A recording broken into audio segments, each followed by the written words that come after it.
It's fine. It was before. It's fine. Mhm. Hello, Sure. hi, welcome, it's us. You know us. If you don't, hi. Hi. What a great intro. Thank you so much. I nailed it. What's up? We're live from the apocalypse. If you've never caught us before, we're a not-for-profit TTRPG studio that makes actual play content like streams and podcasts to raise money for nonprofits and aid organizations and other important causes like that. And we are currently raising money for Las Americas Immigrant Advocacy Center, very, very important nonprofit in these very unfortunate, frankly horrifying times that we live in. We've crossed over from unprecedented. Damn it, Rose! I meant to ask if you changed your camera angle. Like, I don't know if your camera moved, but last time we did a stream, it was centered on the Puerto Rican flag, and that's how I had it set up. And now it's like on your bookshelf. Now, here we go. There we go. We can okay, absolutely perfect. fix There that. we go. Thank you so much. Thank you so much. Very important nonprofit in these. We've crossed the meridian from unprecedented times into frankly horrifying times. And Las Americas is doing very good and important work that we are very honored and glad to be able to support. Las Americas is a nonprofit based in El Paso, Texas, serving West Texas, Ciudad Juarez, Mexico, and New Mexico, providing low-cost and free legal aid to ICE detainees, refugees, etc., really anybody facing any type of pushback or oppression trying to come to these here so-called United States that we live in. El Paso has the highest concentration of ICE detainees, which is one of the reasons why Las Americas is so important. And we just ask that if you like what you see here at Live from the Apocalypse, instead of doing the normal Twitch things of subscribing or giving us bits or any of that stuff, you instead take whatever you can spare, if you can spare anything, because there is no expectation. Just give it directly to Las Americas instead of to us, because we just play silly games like this one on the internet, and they do very good and important work with the money that is afforded to them. So to that end, we have hidden the subscribe button, replaced it with a donate button. For your convenience, you can hit that at any time if you are able, if you are so inclined, and there will be an alert that plays. You'll get thanked, all that good stuff. That's most of the stuff in the things. Sometimes there's a bit about subscribing anyway. If you have a Prime sub, it's not the vibe right now, to be quite honest. It's not the vibe right now, so I haven't done it in a while. Just give money to Las Americas if you can. But if you can't, that's totally fine. We're about to play a fun, silly game, and you are welcome to hang out and enjoy it. Stick around even if you can't give anything, maybe especially because things are hard and you enjoy a little fun, silly joy in your life. And so do we. So that's what we're here to do. Speaking of fun, silly joy, this is Nephilim Tenebris. This is a space game, a gritty near future sci-fi game, kind of like Firefly without that guy that sucks. And in it, we get to be a scrappy crew of space trash people. How would we describe us? I know I say burned out gifted kids in space, which I think is pretty accurate. But yes, that is pretty much it. That's And very in much cast. the vibe. Yes, Muppet. Right, exactly. Yeah, really. And also, those are the characters too. Perfect. All right. So with all that being said, we're going to get into our introductions. We'll go around in alphabetical order, and everybody will tell you a little bit about who they are and who they're playing, and then we'll get into our story already in progress for 36 episodes, 27 episodes. I was close-ish. Alex, do you want to? Thanks so much. Do the thing. Yeah, sure. One of these days, I'm really looking forward to playing in a game with a guy named Aaron, and then he can go first. And the burden will be off me. Anyway, hi, I'm Alex. I use he, him pronouns. Tonight I'm going to be playing Dr. Richard Courtney, who also uses he, him pronouns, the ship's Sawbones. And if Dickie were to produce a documentary about a cryptid of his choosing, it would be the North American Thunderbird. Because who doesn't love a giant bird? True. Dickie does. And no, I'm not talking about his girlfriend, but maybe I am. Well, all right. Incredible. Also, because I watched the last episode back, we did go in reverse alphabetical order for the outros last time. We did. So you did get a little bit of a break there. So there was no hostility in that, Will. Correct. There was 2% hostility in that. Don't 2%. Worry about it. We'll take it. The juice of hostility. Eli. Hi, my name is Eli. I go by any and all pronouns, and so does our favorite junk in the trunk, Padlock. And I guess the cryptid that Padlock would be repping would be the Loveland Frogmen for, because game recognizes game on the slouch. And that's your boy. And that's me. Incredible. Lev, what is happening? I'm Lev. Okay. That's what's happening, I think. Yeah. Yes. Sorry, it was different on my screen. We're good. Oh, no. Is it better now? Yeah, it's fine. It's fine. Okay. It's so fine. I'm Lev. I use pronouns. It's been a minute since I've said words. If I were producing a documentary about a cryptid, it would be, of course, the Kelly Hopkinsville Goblins. Because that's Obviously. good and right and correct. And also, they had a big family, and Edie has a big family. I'm also playing Edie. I don't know if I said that. Fuck.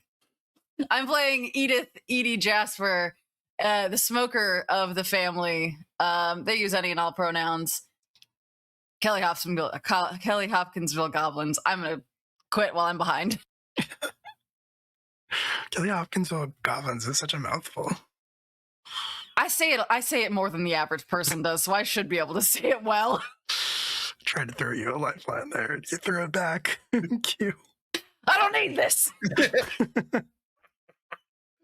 Hi, I'm the warning label on your cup letting you know your coffee's hot, but you can call me Q. He, him are the pronouns, and today I'm playing Captain Amari Leda. Also he, him, the jockey playbook. He's the pilot of this here ship, and he's gone through so much that he went back to using his original name. If he were a cryptid, he would, of course, be the most caked. Mothman, obviously. Hell yeah. Rose? Howdy, y'all. My name is Rose. I use they, she pronouns. I'll be playing JoJo Broxson, the Greaser playbook. She uses she, they pronouns. And if JoJo, frankly, myself, were going to produce a cryptid documentary, it would be about, of course, the Chupacabra, the goat-sucking demon from Puerto Rico and Mexico and all around. It can be a little alien thingy, it can be a little dog, and it's versatile, it's kind of creepy, it's a little crusty, and it's punk as fuck, so that's Joe. Incredible. And that just leaves me. Hello. Hi, everyone. I'm your storyteller. I'll be playing everyone else this evening. My name is Will. I didn't say that before. And if I were to be a cryptid, produce a documentary about a cryptid, is that what it is? Whatever you want, babe. Okay. Both. All right. If I were Yes. to be a cryptid, I think it would be beloved orange anti-fascist Philadelphia-based icon, the Philly Fanatic. And with all of that out of the way, we can get into our story. I guess Rose had to step away briefly, but she'll be back.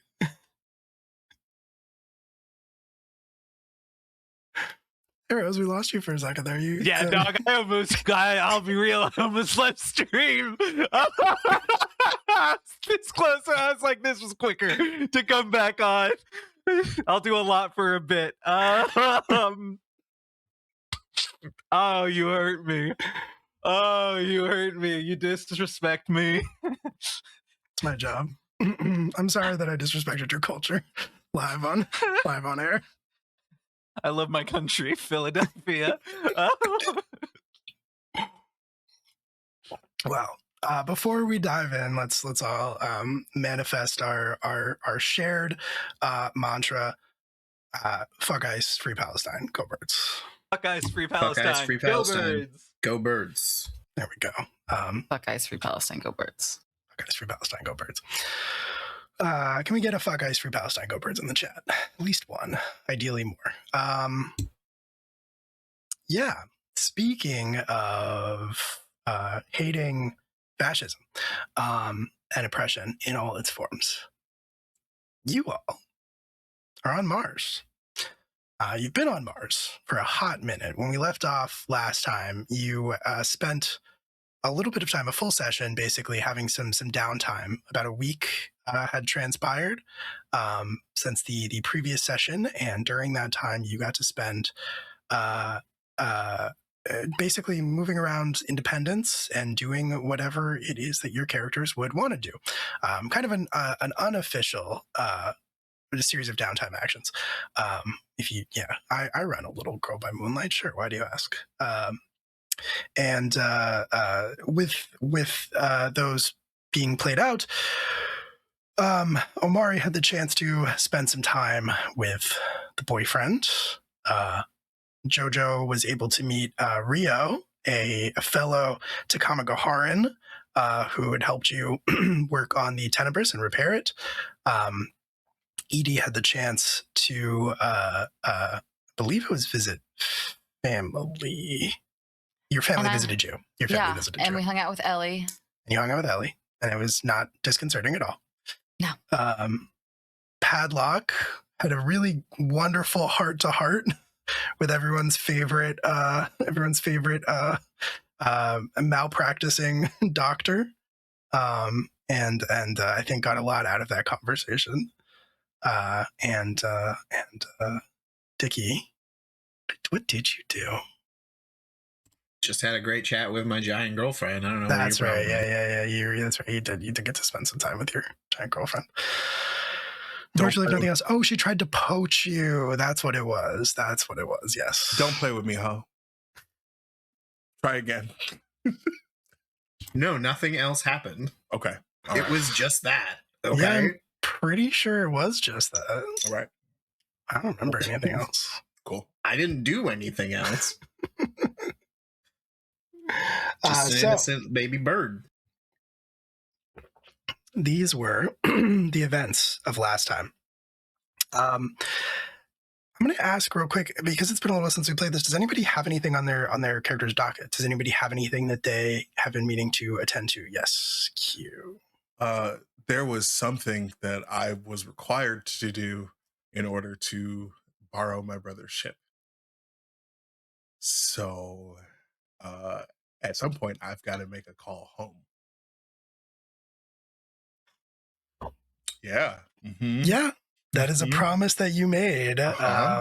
Is this something that Omari is going to try to do quickly, or is this something that Omari is going to have to be like hunted down about a little bit? So he's not going to have to be hunted down about it, but he will, like, once he sits down in front of the terminal to make the call, he's just going to sit there for a minute. Okay. So if there's anything else that anybody else wants to do first, perfectly fine. We can get back to me, but I wanted to let you know that is on his to-do list. For sure. That makes a lot of sense. I didn't see any other hands go up, but yes. Oh, yes. And mine might just be rolls, so I'm not sure if that would help or hinder, but Jojo has been hard at work trying to fix the fucking ship, and I think that was something that Rio was even helping with for a little bit. So that is something on Joe's docket. The guns are fully fucked to shit in terms of harm, and the engine also needs some help. Infirmary also needs... Ship needs repair, Captain. I'm gonna be pretty fucking busy while I do this. Ship does even need more a than little bit usual. of repair. Even busy. That's for keeping busy. All right. How does that work? Repair something. There we go. Yes. Oh, well, that's temporary. Okay, there's got to be something in the rulebook for this. But I believe machinist. I have it. I can send that to you if you want. But when you repair something, you can repair if it's on your. Perfect. Yes. Okay. Right. Like any other object. Perfect. Yeah. All right. So you'll have to spend credit, which you do have some of. I think. Yes, I'm seeing that you have 7 credits and 7 scrap, according to the ship sheet. Perfect. So yeah, I think that makes sense to start with, because you have been working on the ship, and you have had some assistance from your new friend, Riho, who you've sort of been able to like chat back and forth in that like Venter pigeon tongue / like hand sign language that I think we discussed. Yes, because Tagama Maharas are like space satellites that kind of orbit on the ships or on Earth's planet, and then there are the vents that are people who live in the literal vents of those satellites, and that's where Jojo is from and where Rio is from. So we talked about how because they're vents moving in these cramped but still metallic spaces, people would send messages by hitting walls and different things to kind of similar to Morse code. So it's essentially Morse code, but instead of on a little beeper, it's hit on an object. So kind of annoying. It sounds like the vents are going a little louder as usual. Like, is the AC, is the fucking pressurization system fucked up? Nope. It's Joe and Rio talking about which things need to get tightened where. 100%. Yeah. I love that. And I love especially that to everybody else that passes by, it just looks like the two of you just like 80, like stimming, basically. Back and forth. You're muted. You're muted somewhere. I totally I don't know why I even muted myself. My ADHD evaluation was last week. Yeah, I think it looks a lot like working silently, some stimming, and then snickering, followed by more of that, and just back and forth. Hell yeah. Which I think is fine for everybody else on the crew probably to like observe. I don't think it's weird for anybody. So it's good. Yeah, I think we can make some rolls about that. We have machinist in play, so when you repair something, you can try to repair the ship. Basically, spend 1 credit in scrap. So you can pull from the scrap that you already have and then roll brain. Right?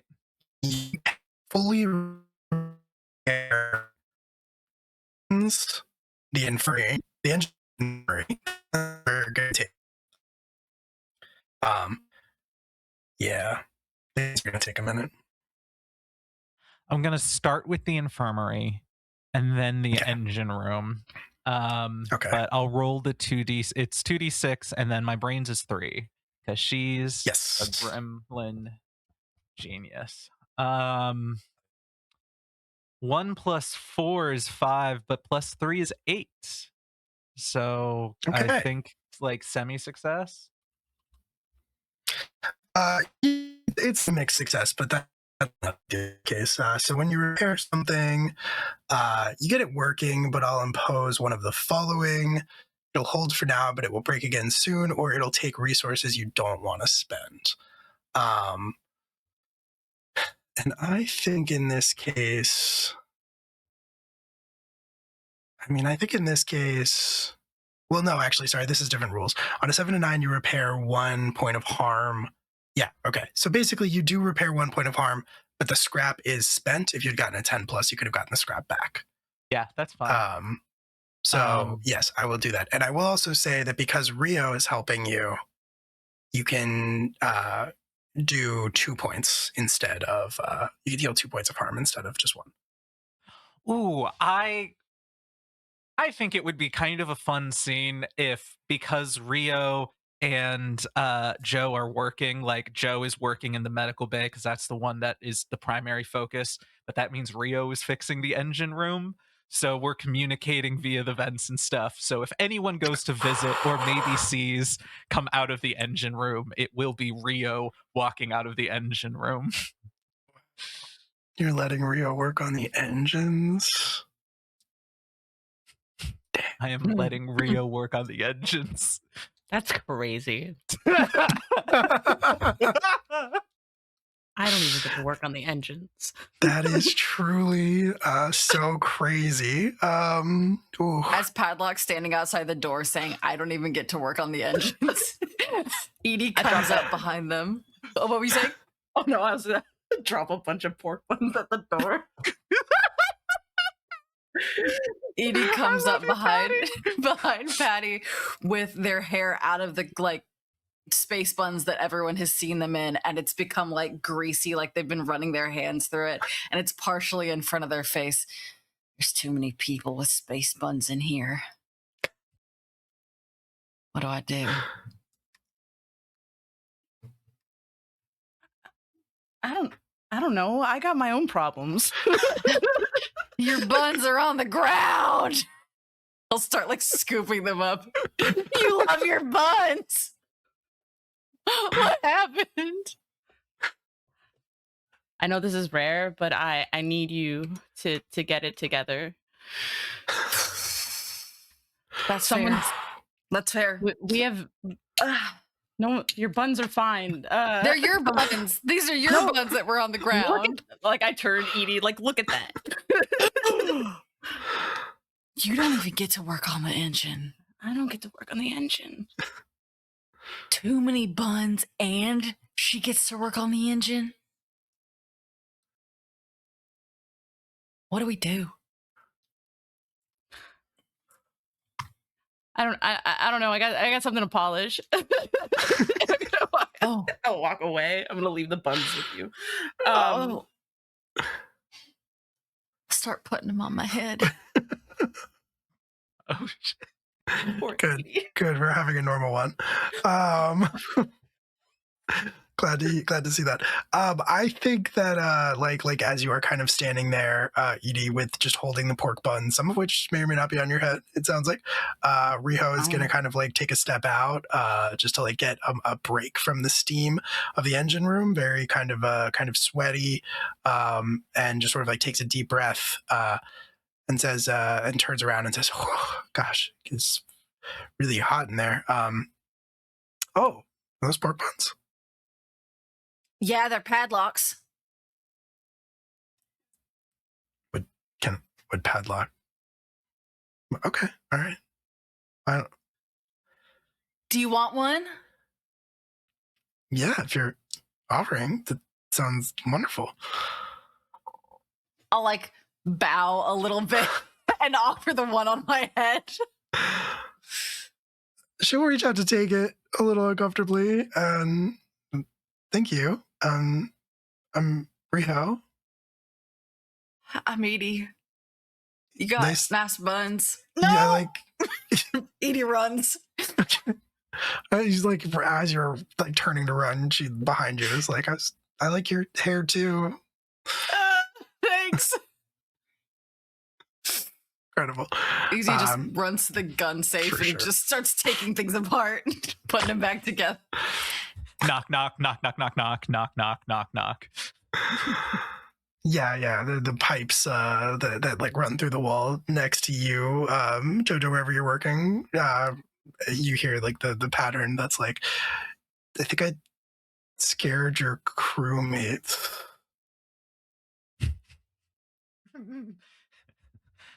Some of them scare easily. Don't worry. Fully thinking that this is Courtney and is like, that's fine. Perfect. All right, so I assume you wiped out the harm on the engines and the infirmary. Yeah, her thought is the medical bay is the most important because that's where like people need to be healed. That's like it's got the most sensitive equipment. That's where she needs to be fixed. That's why she needs a fine hand there. And engine room, kind of similar to a vent. So she's like, and has already seen Rio in action work and has already instructed what little things to do because there's a small amount of work there. But yeah, those two harm are wiped out. Perfect. Guns are next. Guns are next. So yes, weapon systems still a little weird, so a little wonky, not quite fully operational yet, but we'll get there. That is basically what you have accomplished up until now as far as repairing the Tenebris is concerned. And I think specifically not all of this harm is the Hellfire cannon, but the majority of it is for sure. As your ship's like main weapon, you have 2 light guns, which I believe we've established are missile launchers, and then the plasma cannon, which yes, or no, sorry, one of these is a light machine gun, one of these is a missile launcher, and then the plasma cannon. Perfect. So yeah, you'll get to those in due time. Great. That is excellent news. Very good. Yes, Vicky. Do we have a security system with cameras on this ship? An interesting question. Let's review. What do we have on this ship? I know we have a bunch of French movies and sad messages from former crew members. You do. Okay. We've got party lights and matching jackets, but I don't know about the security cameras. To what end are you asking? So, as you may recall, I'm sure Yes. the rest of the crew doesn't. As you may recall, Dickie may have lost something that could be considered important if, I don't know, if you happen to be a nerd who just likes, bioweapons. Yes.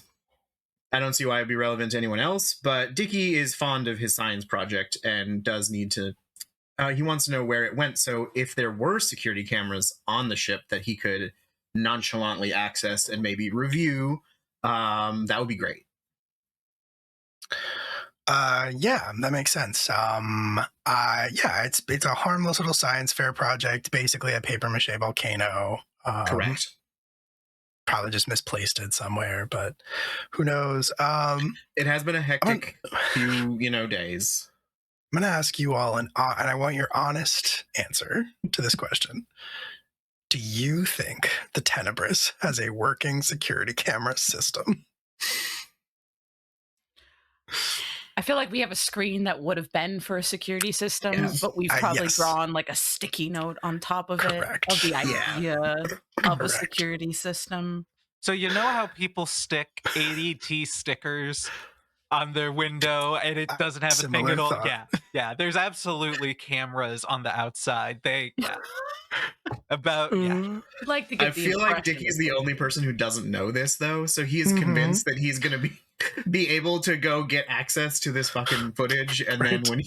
when he tries to boot up the security computer, it doesn't exist. What are you it's looking like- for? What? What are you looking for? The security camera footage?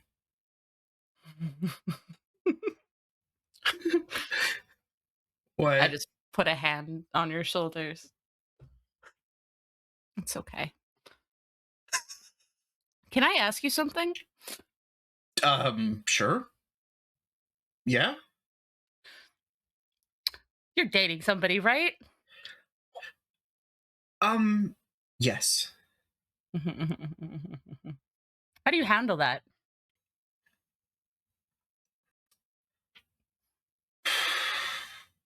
Like, what happens when Mhm. somebody else touches the engine room? Like, what Oh. then? Well, I believe in my case, if someone else touched the infirmary, then that person would be killed by my giant girlfriend. And if I touched a different... I'm sorry, this isn't making much sense. Someone's in the engine room and... What do you know about Rio or Who? the person on our ship?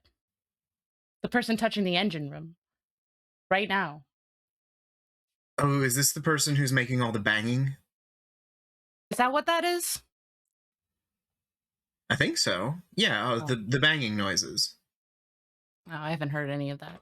Oh, it's very loud in the infirmary. Just like constant. Oh, so someone's touching your infirmary. Should we tell Bex about it? don't think that's a good idea. But so you want to date Riho? No, why would I do that? I have JoJo. Oh, wait, you two are.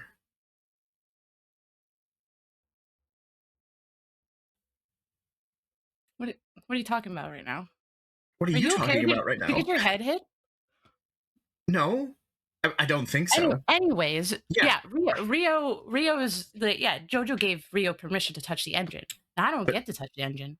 Nobody touches the engine. Nobody touches the engine, and yet touching the engine. What am I supposed to do about that? I have feelings. Okay. Yeah. I mean, feelings are hard to navigate. Are they good feelings? Bad feelings? I dropped pork buns. I don't know if that's a good thing. Drop pork buns. She was think touching the engine.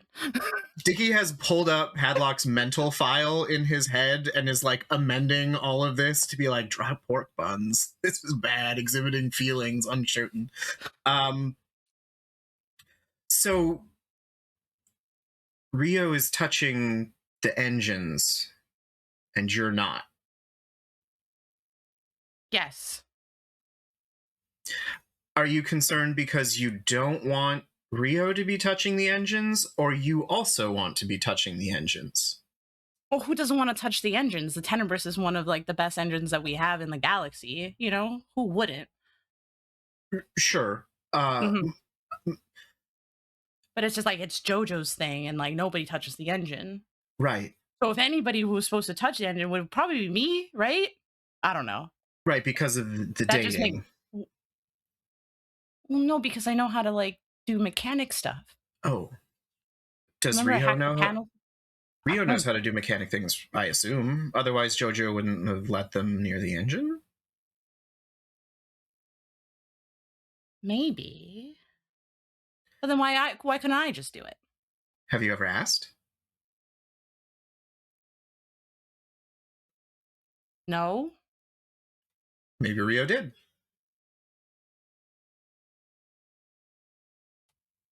So, sometimes there are assumptions, and maybe JoJo assumed that you didn't want to work on the engine, that you were content to work on the guns, and if we never express the things that we want, then it's hard to get them. For example, in my case, I learned how to create poetry because Bex really likes poetry, because she asked me. It's not, well, she didn't ask me, she just told me that she needed poetry, and that I needed to produce it if our relationship was going to work. But, you know, she knew what she wanted and she communicated it. Oh, I thought that was because you were writing a book. Well, I am writing a book, but it wasn't poetry. You know, it was a history of the Yelchin Foundation. There's very little poetry involved in that, actually. Almost none, if I'm being honest. So what you're saying is I should write poetry. What I'm saying is maybe tell JoJo you would like to try working on the engines too. If the engines are your poetry.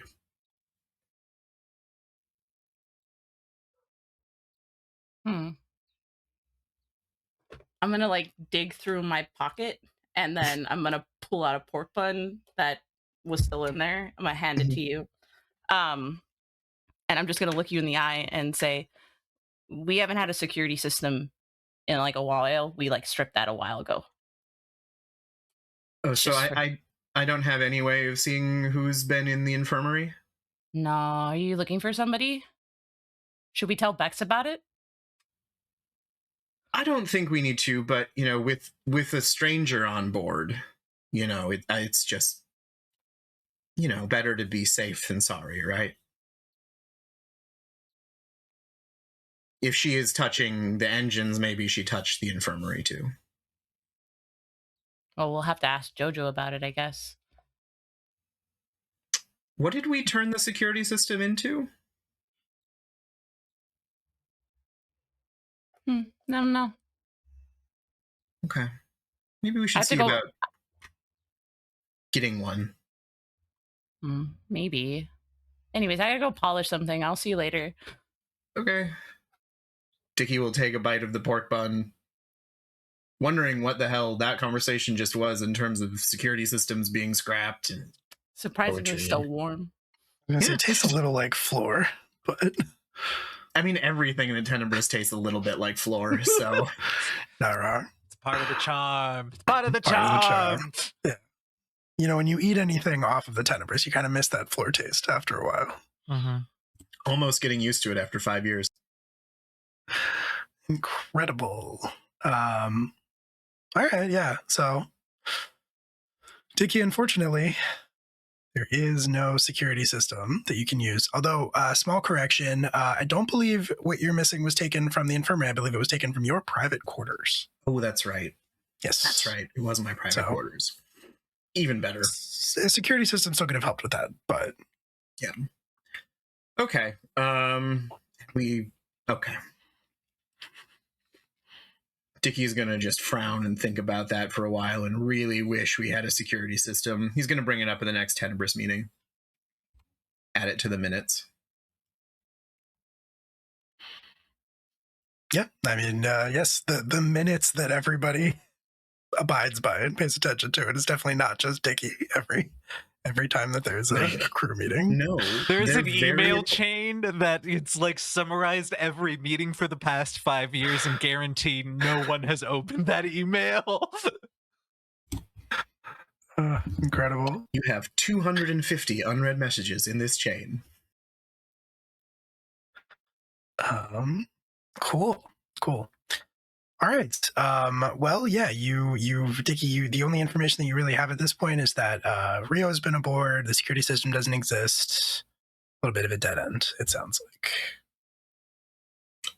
If I know that Rio is in the engine room, I think Dickie will sort of saunter aft at some point, trying very nonchalantly to interrogate this person, but in a friendly way. Fair enough. While we are kind of doing some stuff, bouncing around a little bit on the crew front, Omari, sounds like you might have a little time on your hands if you're trying to take care of your business. Yeah. Mm-hmm. Okay. You got this. Okay, so picture it. Omari in front of a terminal with a screen with like the coordinates set up to reach out to the Jovian Mining Coalition, right?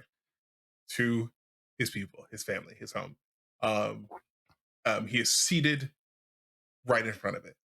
And then he is up and he's pacing. And then he's seated. And there's this little montage of him having done this for like an hour.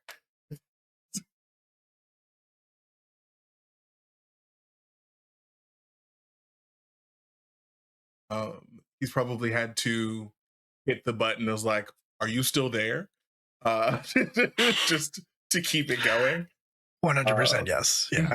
And I mean, this is definitely sort of like a pirated, like hijacked channel anyway, because you're in Independence, you're on Mars, so everything is kind of like hijacked back channels. Right.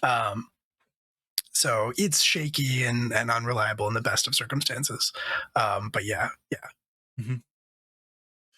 Right. Okay. So you just have to call them. That's it. That's all you got to do. And it's going to be fine. You just have to press that button.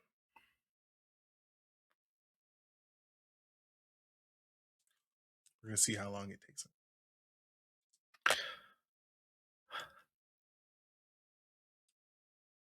Cool. After 5 more minutes, he'll finally press the button. Okay.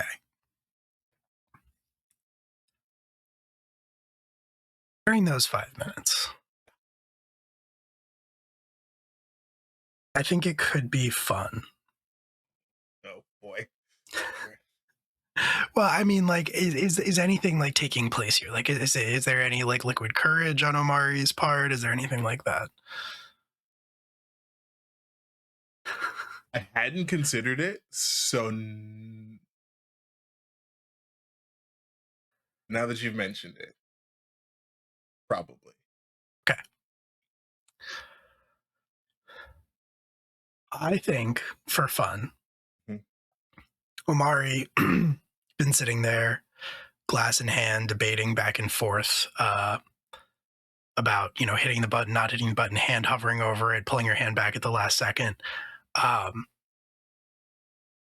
has passed, and as time has passed, like the glass has been drained, refilled. At a certain point, there's like a familiar sort of comforting, like numbness that settles in, and I think like the last time that you reach to make the call, the last time that you reach to hit the button, another hand reaches out to stop you. So immediately, like head cocked back, just looking. And I think like even if it doesn't make sense with the positioning here, assuming you're like sitting at a console, the hand reaches from across it, like you're sitting, like someone sitting across the table from you. You recognize the hand because it's yours, but when you like follow it up, seated across from you is you. But leaning back in the chair, devil may care, cowboy hat tilted down real low over the eyes. You. I think in a weird way, you realize that the hand that reached out to stop you, Omari Leda, Cassidy Star Runner.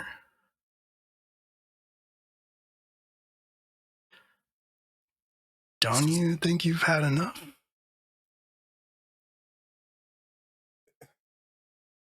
I didn't think I'd had that much.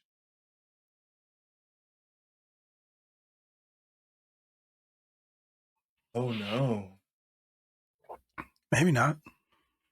Maybe just enough to fall asleep and this is just a dream. Or maybe it's all catching up with you. Maybe I'm going crazy. Maybe you are. Because why wouldn't it?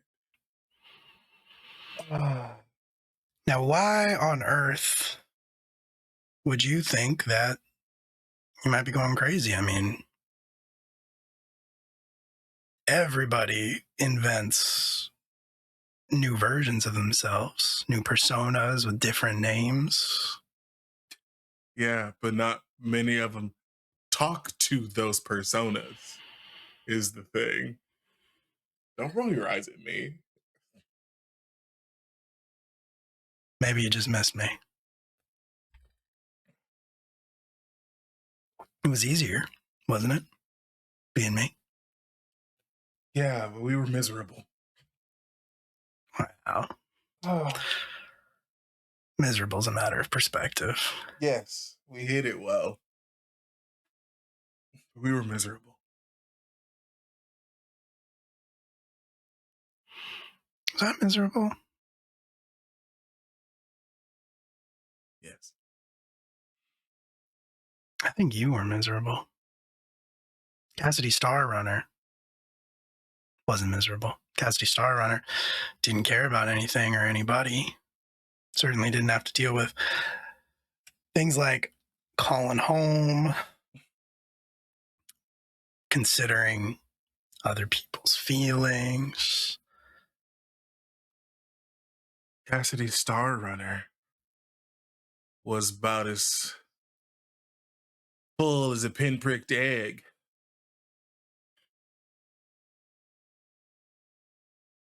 It's a good one. I mean, given how apparently drunk I am, I suppose I could have said something worse.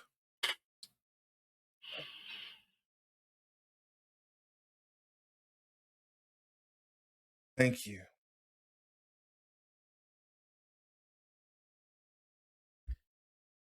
For picking up the slack as I got myself into some semblance of together.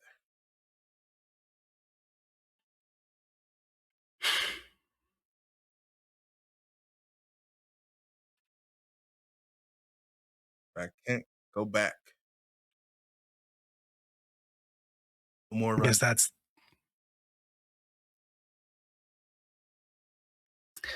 I guess that's the scary thing about all this. I'll always be there for you when you need me.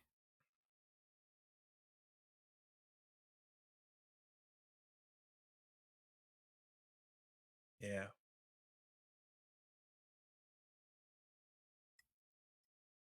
Yeah, I know. Well, for the both of us, let's hope that that never becomes necessary.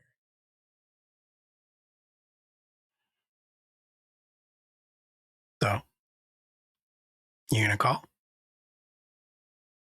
I mean, there's no one around to judge you. There's no one around to say if you do or if you don't.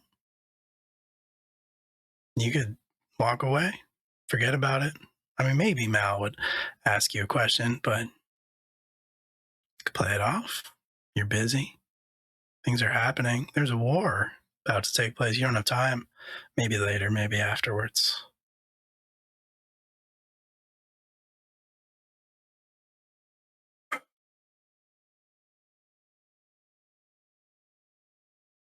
I miss my mama.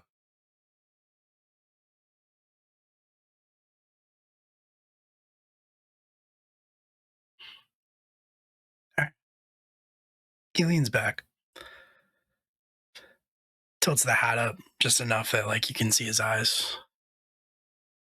Says, "Wow, I'll see you next time." And I think you wake up at the console where you've dozed off, had this weird dream, glass in hand. You might not even be that drunk. It's just tired. You're just tired. Yeah. Just tired. Just a lot going on. Okay. He's going to slide the glass away. And he's going to press the button. Okay. The call, the signal goes out across the net, all the way to the Jovian Mining Collective in orbit around Jupiter.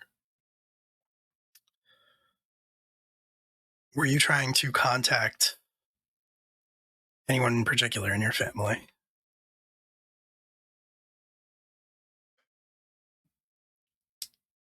Mom and Dad. Yeah. Makes sense. I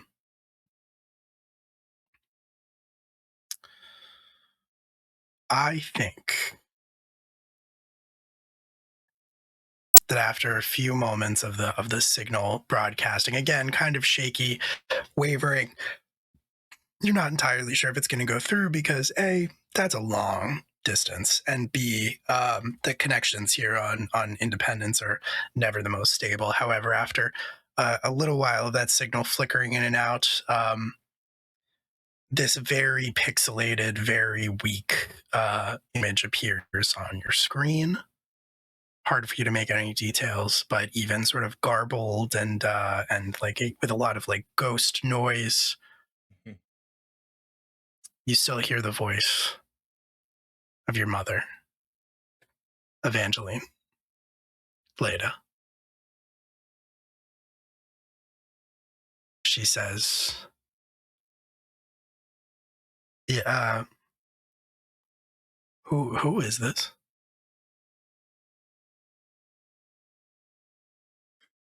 There's a moment where his throat's just a little stuck and the words get trapped there. Then he clears his throat. Mom.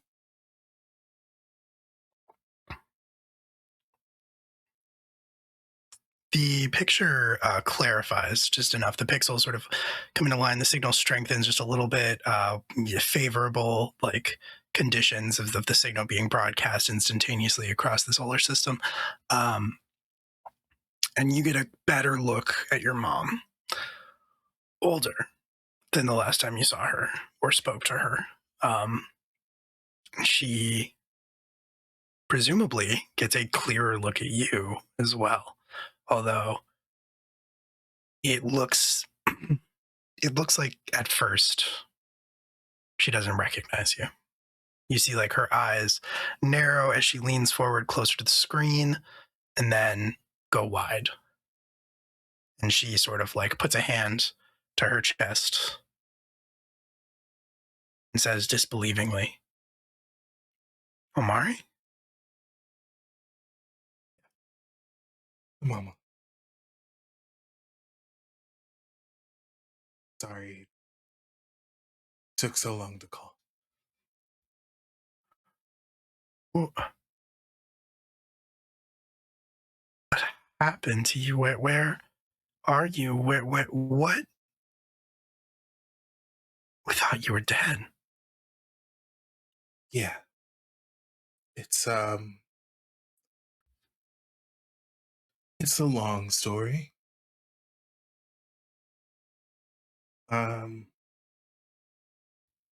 Got lost.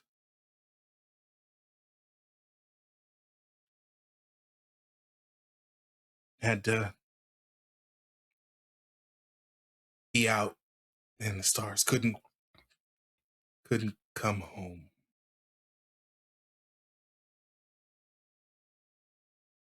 Needed some time away.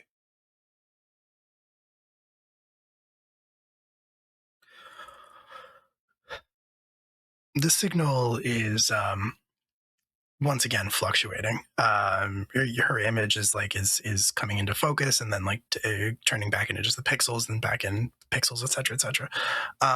As you were talking, and it's clear that the same thing is sort of happening on her end as well. She hears some of what you're saying. Gets enough to get the gist of it. She says, "I can barely see you. I can barely hear you. Where are you?"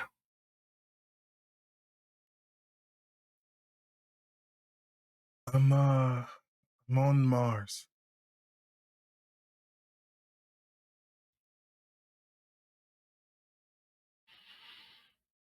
Mars.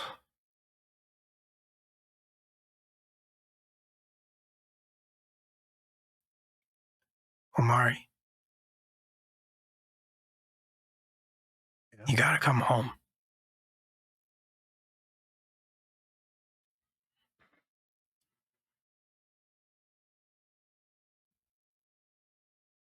Can't yet. I'm fighting. As you say that, as you start to explain, it's kind of clear that the signal is breaking up. It's deteriorating to the point where the connection is about to be lost. I think you even see like a weak signal being broadcast in like 5 different languages on your screen, flashing across the outside, and it's enough. She interrupts, which is enough to let you know that like not only is the signal fading, she's probably not hearing what you're saying about not being able to end fighting. I think the last thing you hear before it cuts out and you're still just sort of looking at this like vague pixelated vaguely mom looking shape on your screen is your father's sick, Omari.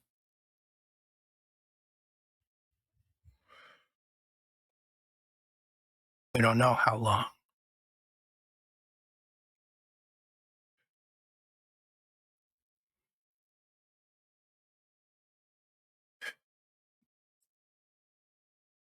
Is it the smiling? The moment that you open your mouth to speak, Mm-hmm. it cuts off. No. Signal lost.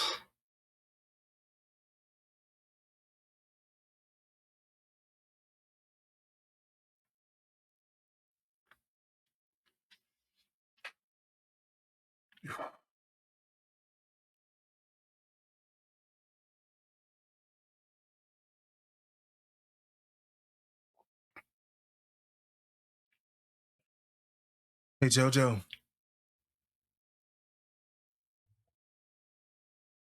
Yes, Captain. Are we looking on repairs for the ship? One sec. Series of knocking, followed by another comes in. Sounds like engine and medical bays cleared. We don't have any guns. That's next project. I was going to see if Patty wanted to work on that with me. But yeah, I mean functionally we're running fine, but we don't got any way of defending ourselves currently. Okay.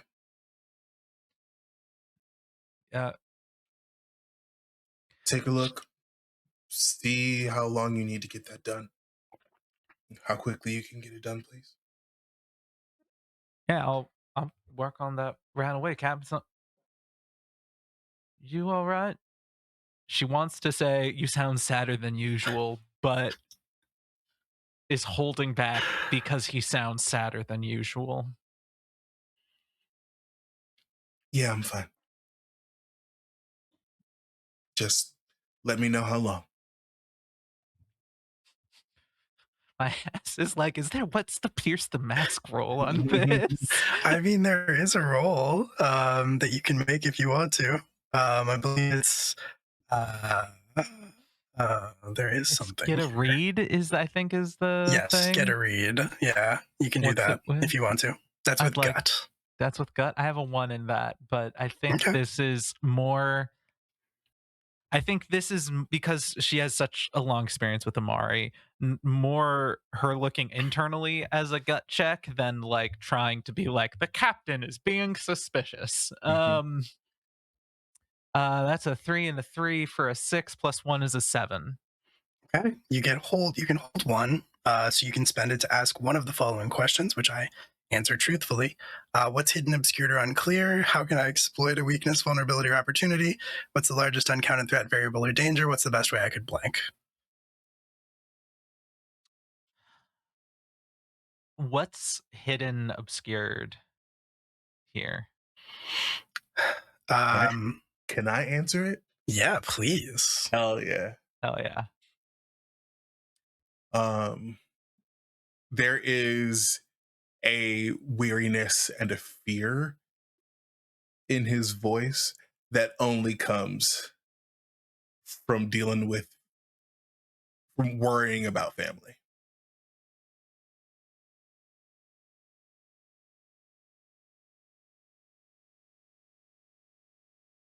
Cap, are you in your quarters? Are you out there? I am out and about. I'll be back within the hour. All right, Captain. I'll see you when you get home. Okay. Jojo, I imagine that there's some there's a method by which everybody's transcoms are logged with the Tenebris. Where in so much where like from any terminal you can kind of check, you can ping a location if you wanted to. Since you're working in the systems of the Tenebris, does Jojo check if the captain is out and about?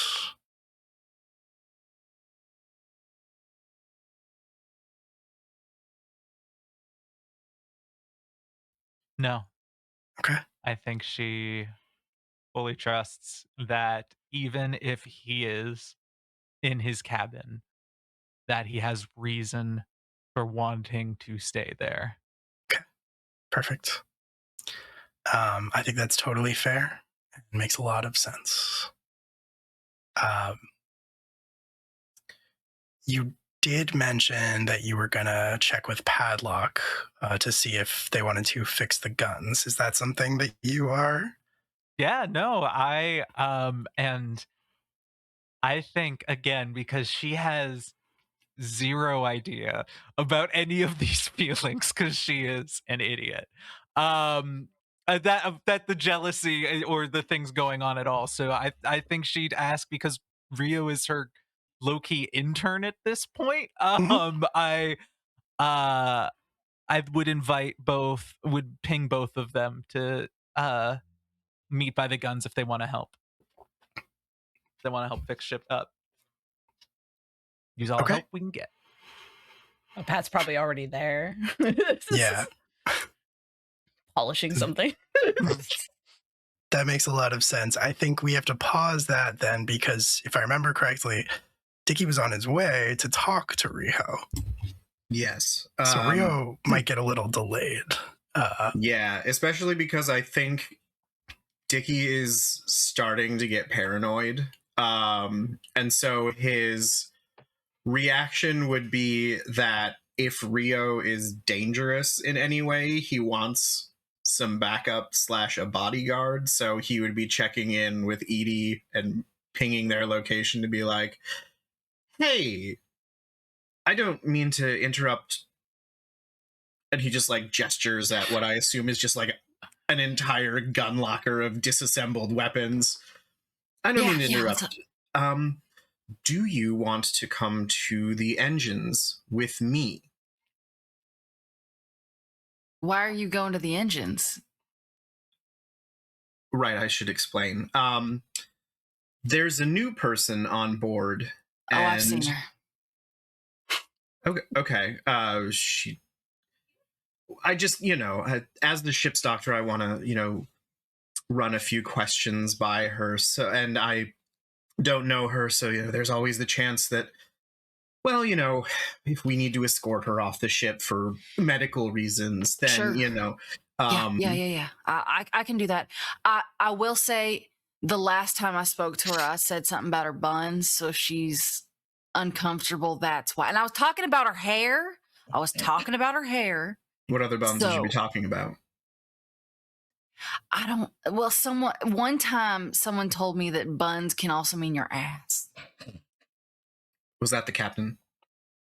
Yeah. Well, he's probably right. But I assume in this instance, she understood that it... I really hope so.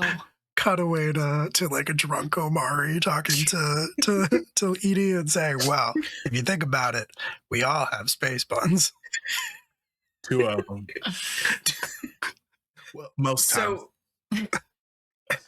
and I've seen that you have your axe, and I just thought, for safety. Sure.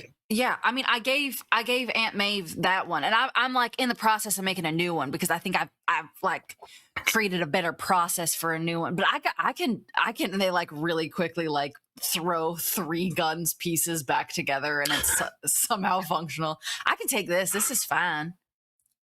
Dickie horrified, but also at ease because, hey, maybe we can just shoot this problem, and if we find that the missing item is on said person, then problems solved. Yeah. So he just sort of gives the head nod and scurries out, heading towards the engines. I think Edie starts like whacking their foot on a couple things because their hair is like currently hanging in their face, Wheeler Yuta style. No. Just can't see. Edie is the most hated person in space now. Yeah. No. Dickie's like, if you need a haircut, I do have a razor. We can just... Dickie, I've really thought about it, and I can't have space buns anymore because Clancy has space buns and Riho has space buns, and I had space buns first, but then Ellie said it would be cruel to cut their hair, so I'm not gonna do it. And now I don't know. I'm floundering. I'm floundering, Dickie. I'm floundering. I don't know how I'm supposed to look. My identity is taken. Dickie sort of doesn't stop, but he slows to like walk with Edie. And I assume Edie is taller than Dickie because he's 5'0", but yeah, only slightly. I picture there's like a slight look up at the hair situation, and he's like, well, have you ever considered, and he like gestures to his very generic white man like millennial side part. Incredible. I'm pretty good at maintaining this. You know, we haven't been to a barber shop in years. But that's you. That's your hair. No one Actually, else I has just space buns, Dickie. technically this is my mom's hair, but you know what I mean, right? No. Did she Uh-oh. cut her hair like that too? I mean, I Yeah, know technically she grew it first before you did, but I Right. think that's all gone now. No, it's just that, you know, this is the only haircut I've ever been allowed to have. Oh, that's unfortunate. Don't you want to grow it out? Well, I can't have space buns, as you said. Well, you could have a ponytail, you could have a braid, or you could have a mohawk. Oh, Dickie, you'd look so fucking cool with a mohawk. How many doctors do you know with a mohawk? Well, Clancy had a mohawk for a while. Oh, fuck Clancy. Can we shoot him out the airlock? Sure. I am regretting bringing him on board. I feel like that was, you know, it was worth it to save Padlock, but Sure, I for don't sure. know. But in the cost benefit analysis of the whole thing, we are now saddled with a Clancy, and that seems. I know, but that means we get a padlock, so I think we can't really I call it know. a full complete loss, because if we lost padlock and had Clancy, that would be catastrophic. No, that would be terrible. Yeah. Especially if he went back to his mohawk. Yeah. Mohawk's your thing now. Is it? And I think Dickie is already picturing the faux hawk of the early aughts. Not a full mohawk, just like, we're just gonna shove it up a little bit. Hey, we'll try it. Right. All right, let me get into character. Yeah. Squinting. And I think that probably brings them to the engine room. Yeah, I think that makes sense. We'll pause you there. And Jojo, you don't receive a response from Riho, but I think you do find Padlock at the engine or at the weapons station, if only because I think that's where you were kind of holed up. It sounded like Padlock. Yeah, I went over there. I'm like polishing something that shouldn't be, like, it's like a random panel.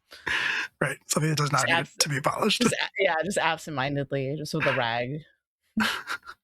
She whistles that. Well, that is the shiniest monitor I have ever seen this side of the belt. You know, you got it's all in the wrist, you know? A wax. You know, you go this way, on, this way, off. Right. and center all the way out. Yeah. I need extra hands fixing this room up. You got some time? Oh yeah, I have tons of time. Tons of time just polish, you know, I've just been polishing things. That's your you polish that monitor when you're nervous. Are you everything okay, Patty? No, I'm not nervous. I'm cool as a cucumba. I'm fine. Right, of the Kakuba family. Yeah. Yeah. Well, You know, I like engines, by the way. Just saying. What are the weapons do we need to fix? I like engines too. Well, the plasma cannons need to be reset. We've got a few of the panelings need to be soldered back on. We've got a few wires that need. I'm sorry. What about the engines? I just, you know, I care about engines a lot, and I can help with engines anytime. So, you know, I don't. Yeah. Anyways, what needs to be resetted? I could solder something. Well, yeah, okay. So first off, giant blast holes need to be soldered back on. You know, usual standard procedures. Just, you know, go ahead and put something on, cover it up. But yeah,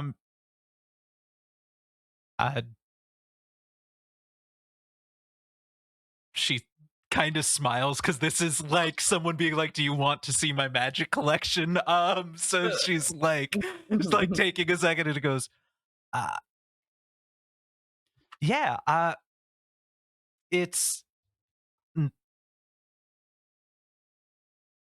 I'd love to teach it. What's bringing this up. I've offered to take you through engine room a few times now. It's Oh, well, things change. People grow interests, and I'm on the ship all the time. I can help with engines. I know usually you're very good at pulling things apart and using the soldering and doing everything. I'm just I'll be happy to teach you. Okay, yeah, we'll make a date of it if you'd like that. Yeah, Pat just like rattle head neck. Just yes. All right, I don't know where my intern's supposed to be, but I'm guessing that she like starts banging other things like, "Where are you?" But then just shrugs. Go ahead and get started without him. Yeah, let's go start soldering something. Yeah. Are you so that gets just I mean, I think with Ilog is giving you guidance, we could count it as a machinist role. Padlock, if you are working on the weapons. Yeah. So I think sorry. Oh no, I was just saying yes. I'd be down to Okay, help. Cool. So then yeah, if you want to roll with I believe it's brain for repair. Amazing. Something.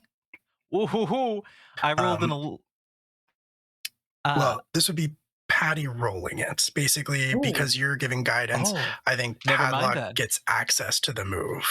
Oh, fuck yeah, that's very cool. Is what I'm thinking. Yeah. Okay, hold on. So yes, that would be with brain. Oof. This lad in their brain. I mean, it's positive. Yeah. I forgot JoJo's still so fucked up. Yeah, dude. I got a 7. Okay, yeah. I mean, 7 will do it. You will have to spend scrap. You'll have to spend 1 scrap. My scrap. Got it. But you do get to repair 1 point of harm on the weapons if you want to do that. Hell yeah. Hell yeah. Okay. Done. Perfect. All right, 3 harm left on the guns. That does mean that they are functional again, though, if barely. So that's exciting. You do have some weapons. They're just not super reliable at the moment. And the slightest damage or anything will probably take them offline again. Yeah, I think it's at the point where while she could probably call Amari and say like they're technically like the guns will move and aim, this is not a point where she would as like head engineer call it satisfactory enough to fly. For sure. Amari might disagree, but that's what she's calling in her judgment. Cool. All right. I love that. Then yeah, you set to work, both of you side by side, and you get a little bit of repair work done on the weapon systems of the Tenebris. Cutting back to Dicky and Edie, you go to the engine room.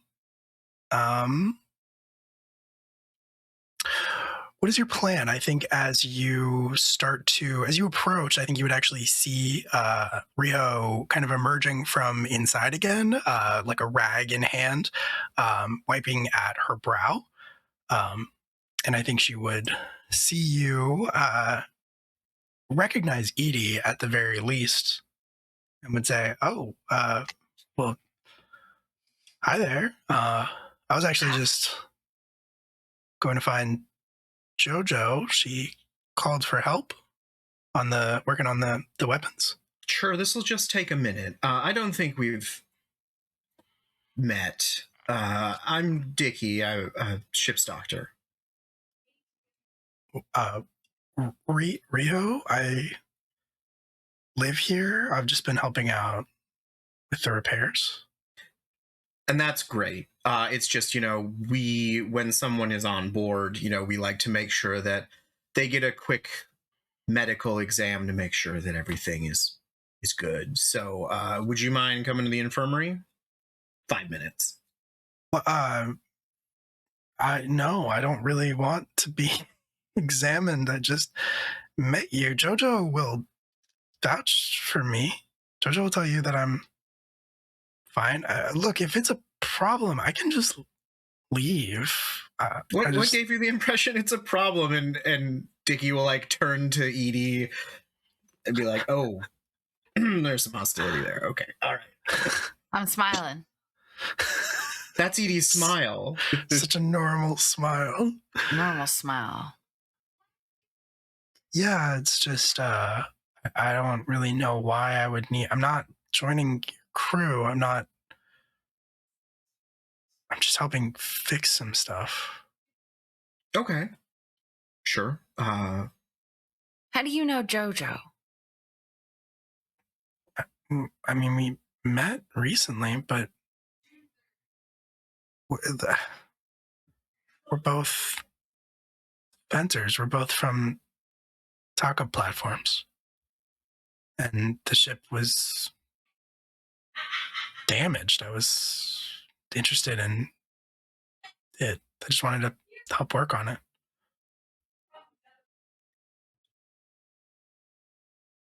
It's what I did back home. I fixed ships. And and you've been doing that on Mars too? No, not really. I mean, a little here and there for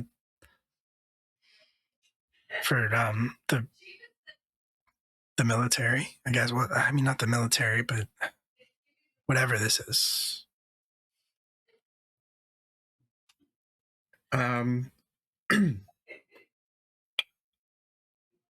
It's just there are sensitive parts of the ship that we're a little concerned about, and obviously if Jojo is vouching for you in the engine room, that's their sort of realm. I haven't gone anywhere that Jojo didn't tell me to go.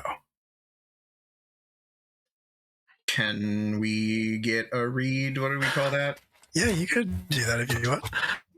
Listen, we're highly suspicious right now. We're missing a very important science project.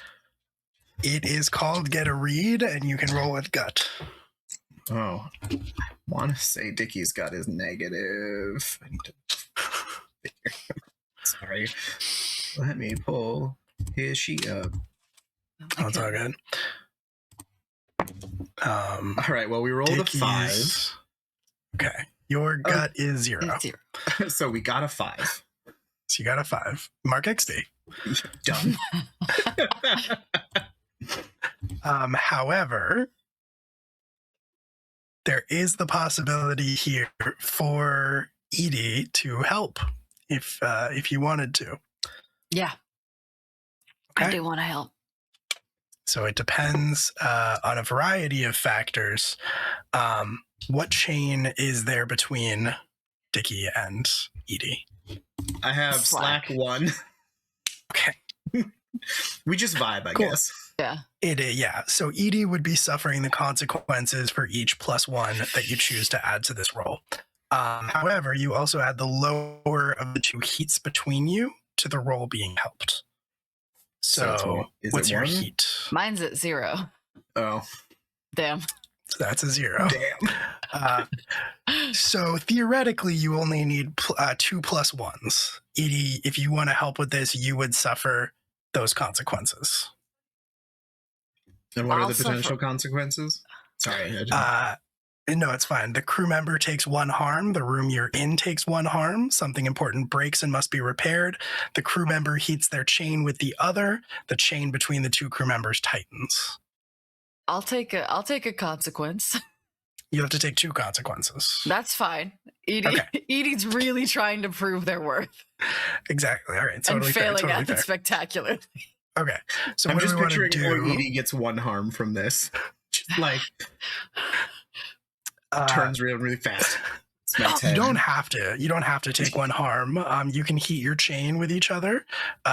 You can tighten the chain between you if you want to. I'll take a harm. I think Edie's trying to. I think Edie's trying to be really cool about it, but Okay. like the gun in their hand, like their hand's getting really sweaty, so it kind of slips and like not quite misfires, but like lands on their toe, and and it's like 3 guns put together, so it's really poorly balanced and clunky. I think that's fair. Yeah. The first level of harm is bruised, so you could just get a bruise from that. I think that's totally fair. And then there's one more to account for, which can be the room taking harm, something breaking, heating your chain, or tight your chain. I mean, I know the funny choice, but it'll piss JoJo off. Oh, you should definitely do it then. Because that's what I'm leaning toward. I think something in the room breaks. Damn it. Oh fuck you! I'm sorry. Shit. I don't have to do this. No, it's I fully don't. okay. It's No. fully all right. Okay. It's fully It's fine. very on brand. It is on Yeah. brand. Yeah. Okay. I think Edie drops the gun. It hits their foot. They go, "Ow, fuck!" And as they go to pick it up, they kind of like clang their head on something above them, and it like shifts. Was only barely put back together. I've marked the harm, so we'll figure it out later. Okay. But for now, you've successfully increased that 5 to a 7, which is the bare minimum to succeed. I think I'll still let you have that XP for the film. I think that's fair. Okay. And that means that Dickie, since you were making the roll in the first place, you get to ask one question: what's hidden, obscured, or unclear? How can I exploit a weakness, vulnerability, or danger? What's the largest encountered threat, variable, or danger? And what's the best way I could blank? I suppose we'll go with what's hidden, obscured, or concealed if there is something there.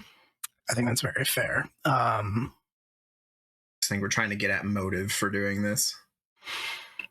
We are trying to figure some stuff out. And I don't know that one question is enough to discover motive necessarily, but I do think that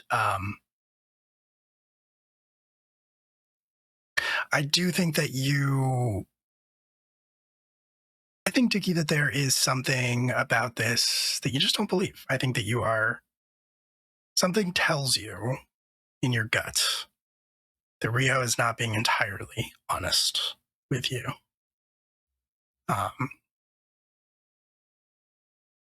Okay. Yeah. All right. Well, we can forego the exam unless you have any complaints. You're always welcome in the infirmary.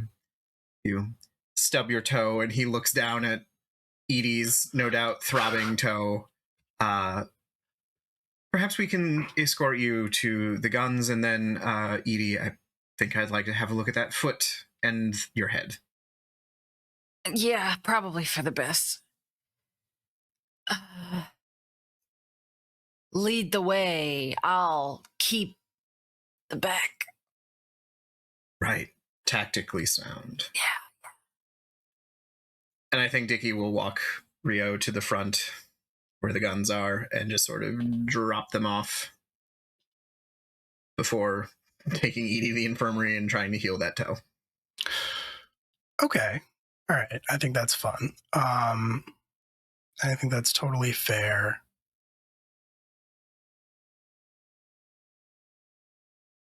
Dickie. Hi. Because you asked me what's hidden, obscured, or unclear, Mm-hmm. as you are leading Riho to the engines, to the guns, rather, sorry, from the engines,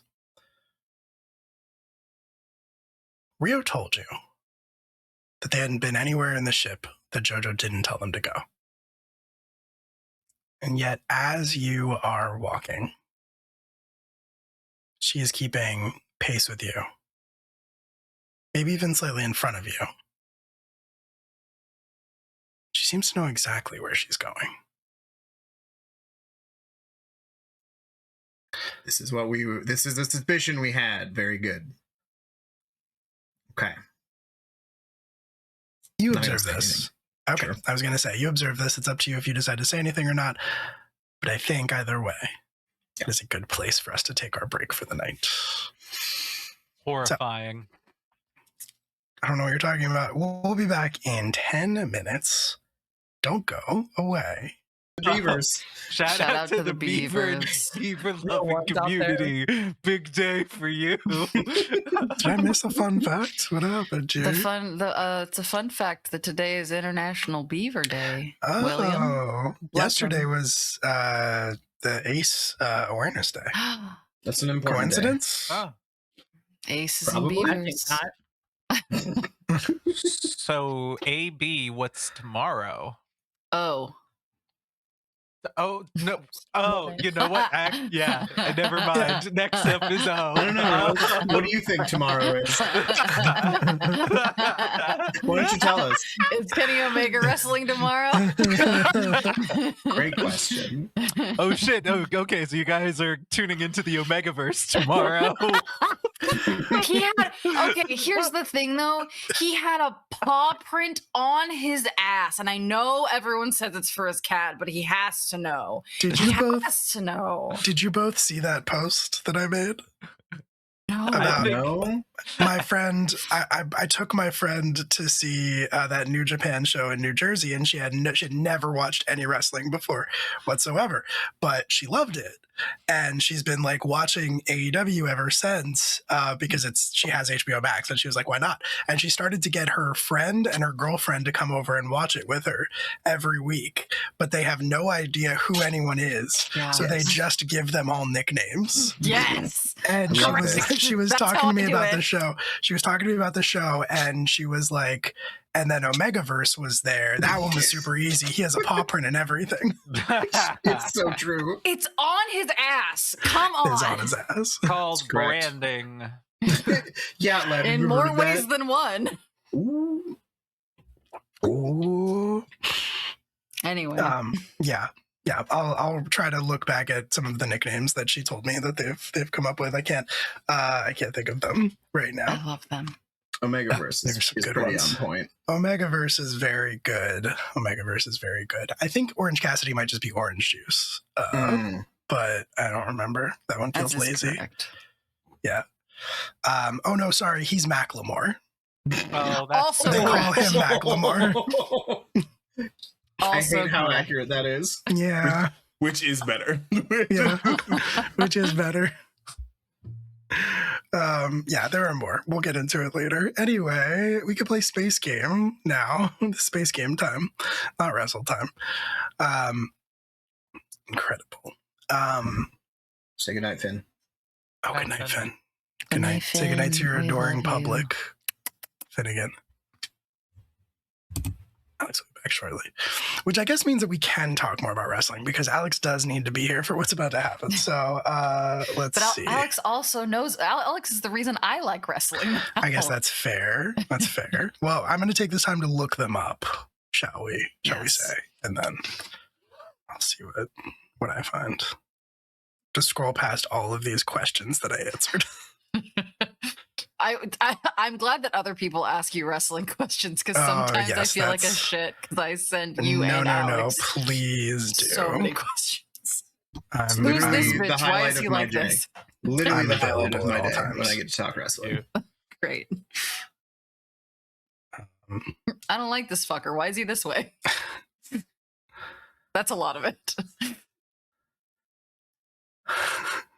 What's the deal with Edge anyway? Let me Yeah. just send you some gifts. Don't worry about it. Thank you. And then a lot of I'm really gay and it's just like short videos of women. real. Okay, so the best ones that so Gabe Kid, they just call Bark Bark. Correct. I hate when he walks around on his four legs. That's Yep. the worst. Yep. But it's great when Um, Leo does it. I don't know what the difference Also is. evil. Also evil, but evil No, it fun. totally works. Yeah. Yes, fun evil. Moxley, David Finley, they call Ren Fair. Moxley, they call the fridge guy because every time he's on screen, someone says that guy is shaped like a fridge. wrong. Swerve Strickland is chain safety guy because he once very carefully wrapped Brody King in a chain around his neck, very gently, very lovingly, as he should do. And then there's Macklemore. Those are the highlights at the moment. I'll see what else comes up in the future. Macklemore Cassidy. We need to get some good women's wrestler nicknames. Oh, unfortunately, they do call Chris Statlander Discount Rhea Ripley, which does suck for Chris Statlander. Rude. Yeah, that one is very rude. My girl. Yeah, that one hurt. But if I yell at them, they'll stop watching, so I can't do that. We must walk a fine. We must walk a fine line. So, as you are making your way through the ship with Riho, the way that I'm imagining it, Riho, as we've established, walking abreast with you, Dickie. I'm picturing Edie slightly behind.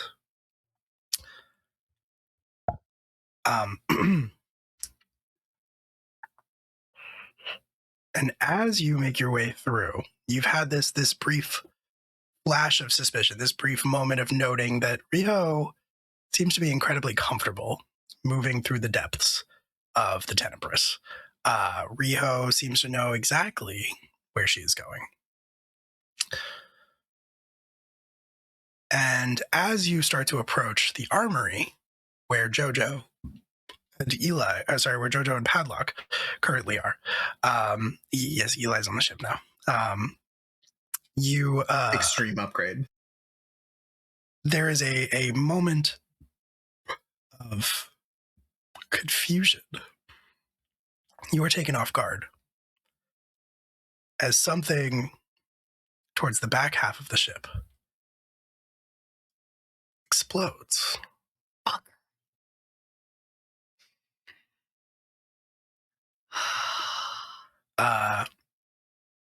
It is not a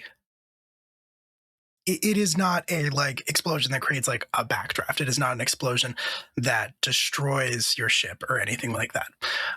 Not by any means. That being said, you do hear something. The ship does shake. JoJo and Padlock, you both experience this as well. Omari, you left the Tenebris. I don't think you got very far before you as well heard an explosion. And when you looked back at your ship, you saw black smoke rising from the tail end of it. Okay, well, obviously I'm running back. Obviously you're running back. Omari, you turn around, run towards the ship, bolt, full force, full speed, as fast as you can go, back towards the Tenebris, only to discover as you approach. Actually, I think you're going to see this in front of you. I think you're going to see this as you're running towards you, that the airlock, the entrance, is starting to close.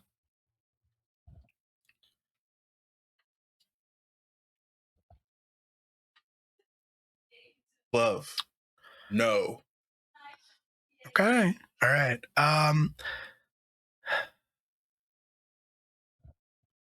Yeah, I don't think you have time to make a hacking and cracking check. The glove does not work. Okay. Well, I think you're. Fuck. Okay. I'm gonna try and get onto my ship. That's really the only option available to you at this moment, is to try to like throw yourself in. Mm-hmm.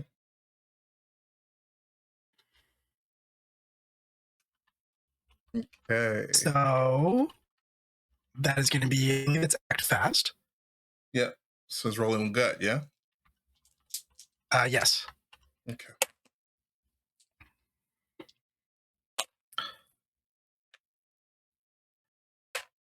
Okay. That's an 8. Okay. With an 8, you make it work. I'm going to impose one of the following on you. Let's see here. And I think what is going to happen as you act fast is... Ooh.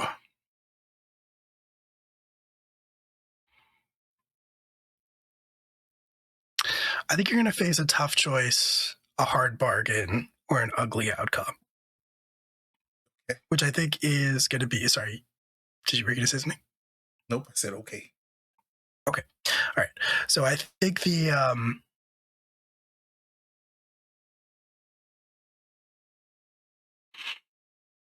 I think the ugly outcome that you're going to face is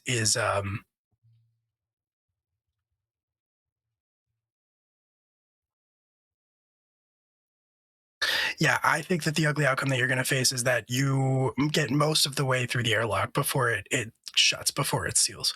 I think that it is going to catch your hand. But the glove is going to stop you from getting crushed. Basically, you're going to have to sacrifice the glove to get in.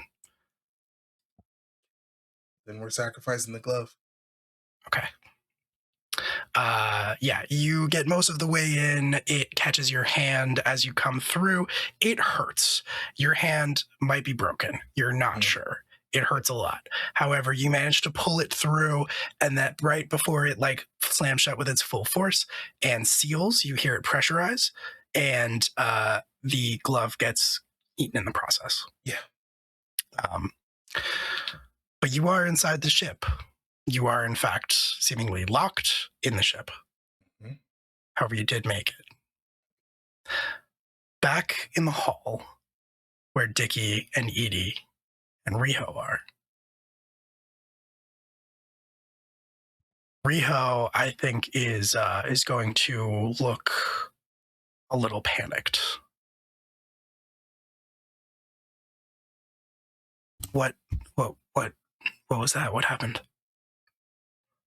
What do you mean, what happened? You were the one working in the engine room. Was it? Did something happen to the engines?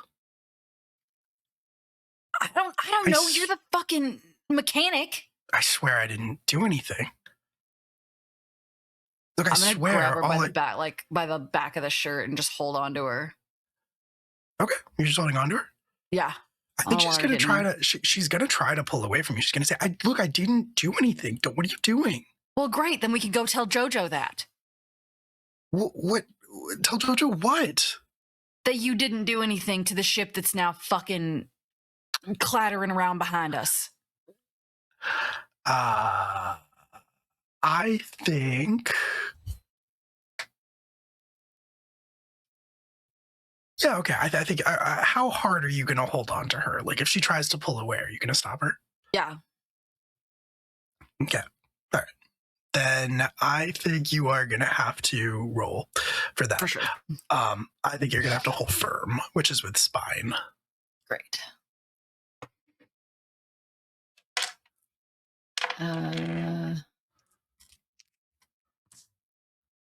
8. Okay. All right. Hold firm. You hold, but I choose one of the following.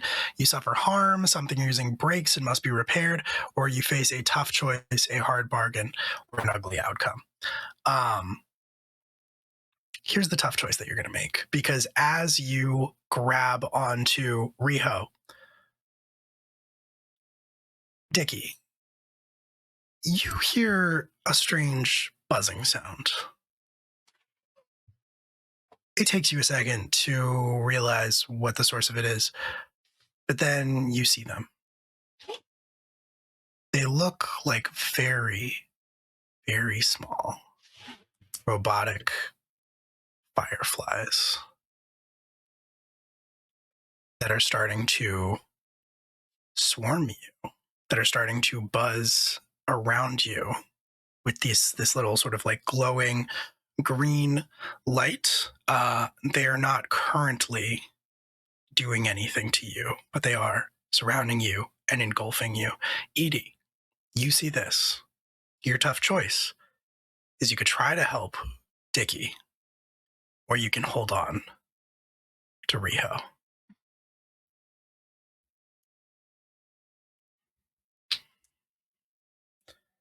So they're flying around him. They're not hurting him. It's hard for you to tell. They are Okay. obscuring him from your view. Oh, if I can't see him, then I'll probably turn back to Dickie. Okay. And start trying to swat him away. What are these? What the fuck is this? I think Dickie has gone very still. We're channeling a deer that has sensed something bad, and we're obviously it can see me, but there is. I think he's frozen in terms of what to do about this. I don't know if he can even speak about it. It's just like trying to watch everything, trying to make himself as small as possible. Love that. Yeah, you are trying. Go ahead. Nope, I would just say, Edie, don't touch them. Don't touch them. Oh, what are they? What the fuck? Is this because of the? Above table, these are straight up nanites, right? Like we're just. These are not nanites, but Oh? if you want to analyze Sure. something, I would you love can to. roll that with brain. That is an 8 plus 2 is 10. Okay.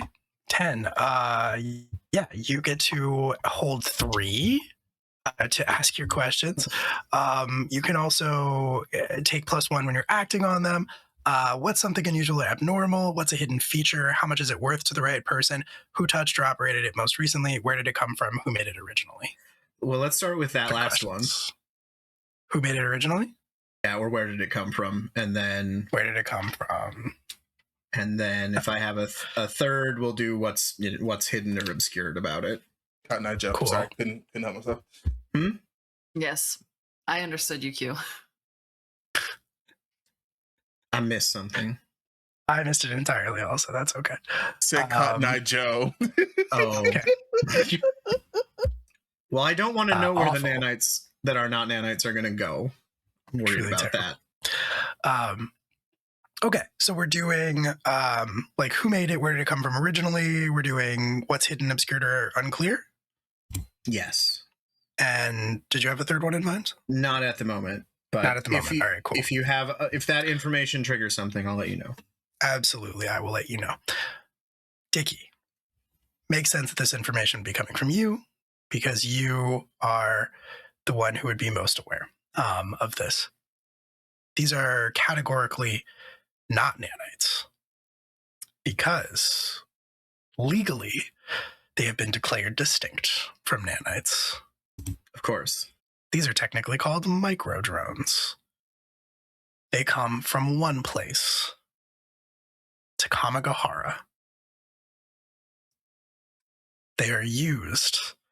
A hallmark of them is that the cultural authority of the Takamagahara platforms as a whole employs agents called Shinshoku.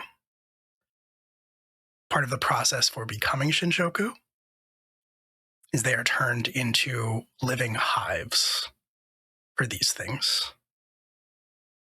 They are skilled at infiltration, assassination, interrogation.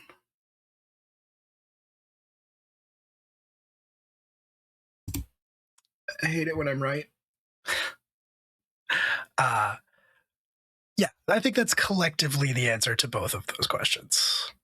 That is what these are. These are the micro drones of Shinshoku. Okay. I know this isn't a part of the questions, but maybe pulling from one of the other question lists. Is there a weakness, or how do we exploit it? Is that a question? Right. Yeah, absolutely. It is a question. Let's think about that for a second. I mean, obviously, if you were able to neutralize the Shinshoku, they would be inactive.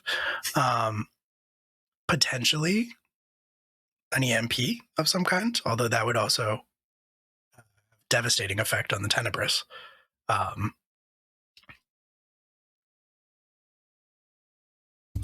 Okay.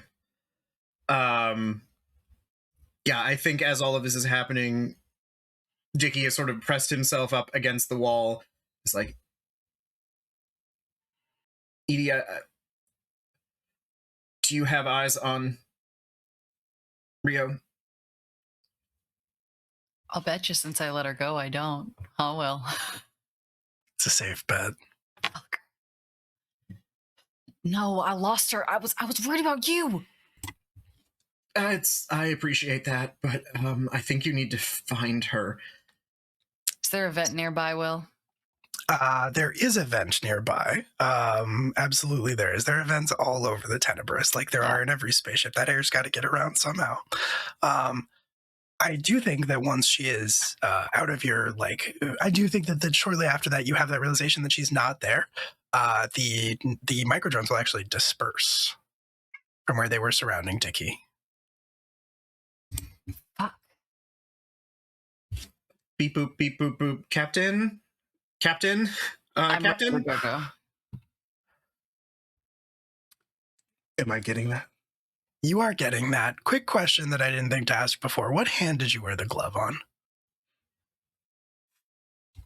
It's your right hand. It is. Is that your shooting hand? It is my main shooting hand, but he's a dual wielder. Okay. All right. Just checking. Mm-hmm. Just curious for my own notification. Yeah. So he's not having a great time, but he'll still be able to shoot. He'll still be able to hold his own, which he will grab the gun into his left hand. Okay. Love that. So yeah, you receive this communication. Dickie, are you trying to contact the captain and exclude the rest of the crew, or is this sort of an open channel situation? No, this would be an open channel situation. Okay. Cool. We're not worried about panic if that happens, because we are ourselves panicking. Captain, we have a situation. Yeah, no shit. It's not the exploding engine. Fuck. Jojo and Padlock, you were hearing all of this as well. What? Mhm. Okay, everybody sound off. What the fuck is going on? Are you familiar with the agents of the Takamagahara government, the assassins, infiltrators, saboteurs? Yeah. Ooh. Am I? It seems like Riho might be one of them. She just attacked Edie and I with microdrones. And she's in the vents. She's Probably. in the vents. Yeah. Story-wise, you probably would have heard of the Shinshoku. I don't know that you know much about them other than the fact that they are sort of assassins with bug machines. Mhm. Very dangerous. Jojo. Yeah, Shinshoku are the boogeymen. I was gonna say, yeah.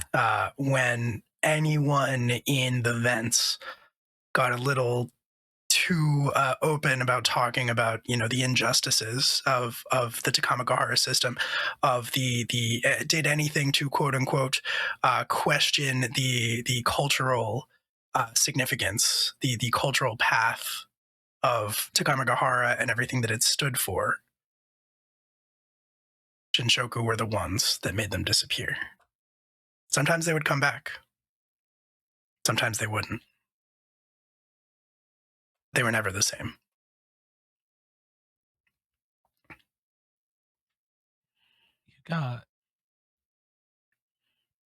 You got vent hunters in the shaft.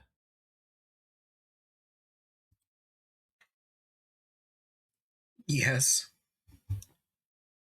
And she did come out of the engine room right before that explosion, so I suppose it is tangentially related to the engine explosion, the emergency, but I think our other systems might be in danger too. Quick checkup on any comms. It was the engine room that got blown up. Yes. I mean, I don't know that anybody has eyes on it because you're all sort of in a similar vicinity, but it was the back end of the ship where the engine room is. I can go I'm on and check. Actually, yes, I'm that is coming. true. Yeah, I'm coming from the back. So I see the smoke? Omar, you did see the smoke rising from the engines. Yeah, it's in the engines. Shit. Okay. Joe smiles a shallow smile.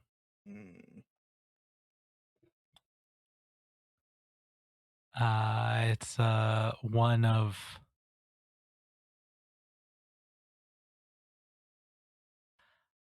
I should have known better, and it's This is why you don't trust anybody. I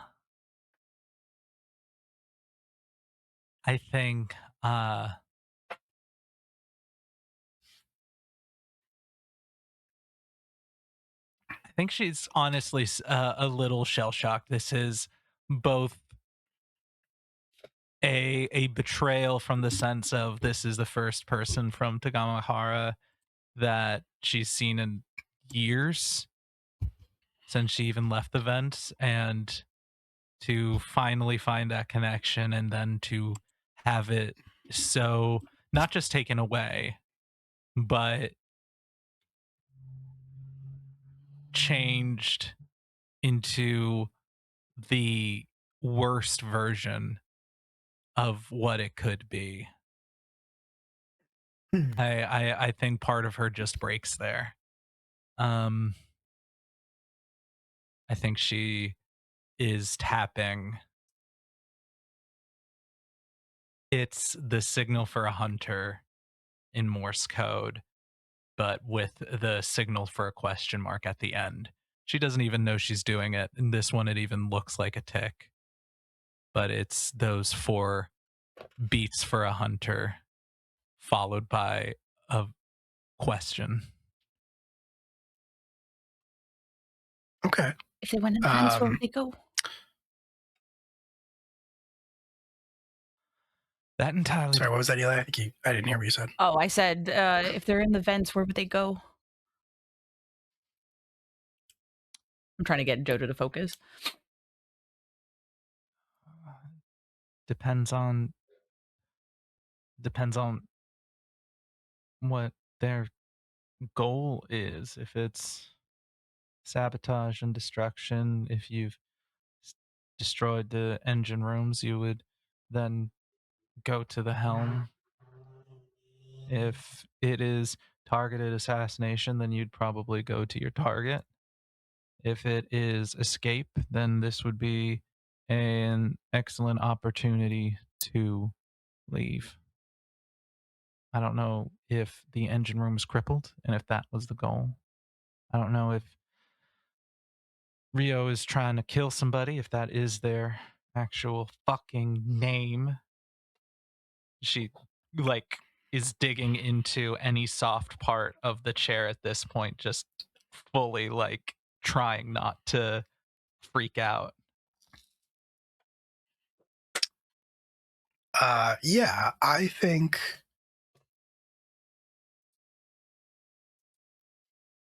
Yeah, absolutely. I think that you would know that. I think it would occur to you that if you were to seal, when you've sealed the ship the way that Riho seems to have, if that was Riho, that the only way to get out from there without disrupting that is probably through the hold. Probably through sort of like the loading ramp in the hold of the Tenebris, which is not particularly large. This is not a cargo ship. But there is a hold and there is like an access ramp. Probably the only real option as far as getting out of it is concerned. That being said, if that is her plan, if this was her, you do all hear some tapping along the pipe systems of the ship, which doesn't mean anything to you, but it does to you, Jojo. What it says is, better a hunter than a murderer. This bitch.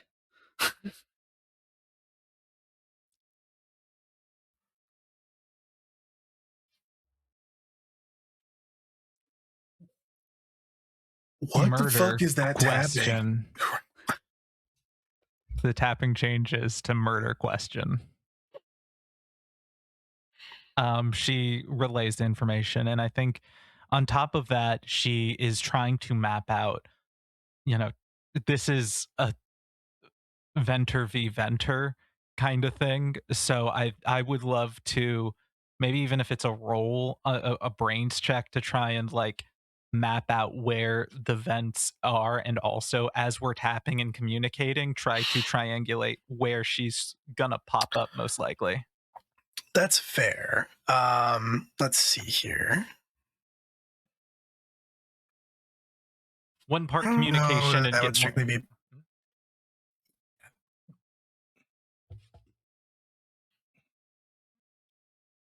Okay. I think that would be another get a read roll, probably, which is with gut. Okay. Yeah, can do. Nice. That is a 9 plus 1 is a 10. It's 10. All right. That is a similar roll to what Dickie got earlier. So you have 2 holds. You can spend them to ask questions. What's hidden, obscured, or unclear? How can I exploit a weakness, vulnerability, or opportunity? What's the largest uncounted threat, variable, danger? What's the best way I could blank?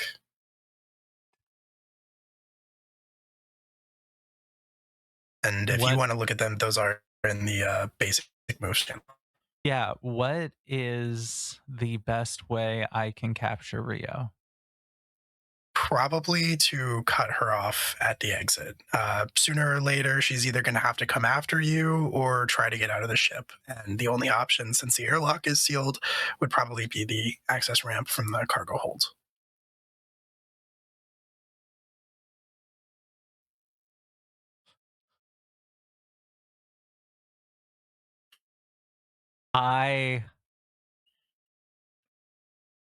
She's gonna tap that. And she's going to start humming. I imagine there is one of, if you'll allow a little narrative thing, I imagine that the Tenebris might have some like really cheesy, like old school pop, like music, either a cassette or something. And if there is one that is like whatever would be the space equivalent of a Hold Me Baby, she's going to start humming that to indicate for the team to center around the cargo hold. It's her just sending that over the comms to try and get there, and then just again still tapping, but then we'll lay the trap. We'll whisper the same thing to Padlock that this is her plan, and to like send them over to like essentially be the guard. I think Q makes an excellent point about the song in question. What song? In the chat, if you're trying to communicate Loose Duke.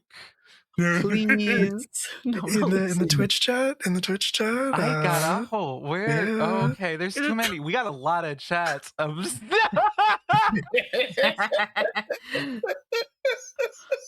Exactly, yes. So scratch everything. I am singing. I am singing "One Last Breath" by Creed. Hold me now. It's already to the cargo hold. I'm 6 feet from the cargo hold. Seamless transition into the musical chase scene, scored by Creed. As you're all rushing for the cargo hold. Perfect. Flawless execution. Who is going to the cargo hold? Who is going for the cargo holds? Edie. Sorry, yes. JoJo. This one. Right. Yes, of course. Everybody. Great. Okay. Everybody's going for the cargo hold. That makes sense. JoJo, you also said that you were tapping a message back, correct? Yeah. Murderer question mark. Murderer question mark. Correct. We haven't murdered anybody, except for that one time. I haven't murdered anybody, and I think in this case, because she's hurt, she's not thinking about Dickie at this moment. She's like, how could you do this to me? Of course. This is a personal attack on me. Yeah.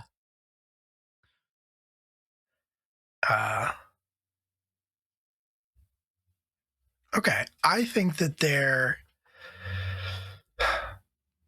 I think that there is probably a Takamagaharan saying. So this is like tapped out in your like Morse code kind of language. So it doesn't perfectly translate to like regular speech, I would think. Yeah. But I think it's the equivalent of like can't trust someone with bad friends.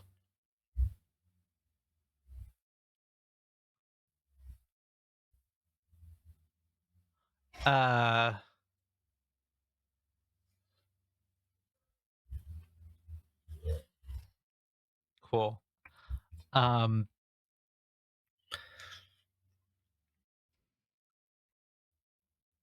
Yeah. I think she'd Okay. just tap back something like, it's the company I choose to keep. Okay. Everybody who is running for the cargo holds, please make me an act fast roll, which is with gut. Hold me now. I'm Okay. 6 feet from the edge. I'm thinking. Gonna get Fuck copyright me. struck. Dickie, take an XP. Surprisingly- Jojo, take an XP. Surprisingly, got a 9. Oh, yeah. Let's go. -1. 7. 87, great. That's a success technically. Omari, how'd you do? That's the Nova fans coming out. I got a 14. Holy Jesus Christ. Let's go, Captain. Okay, all right.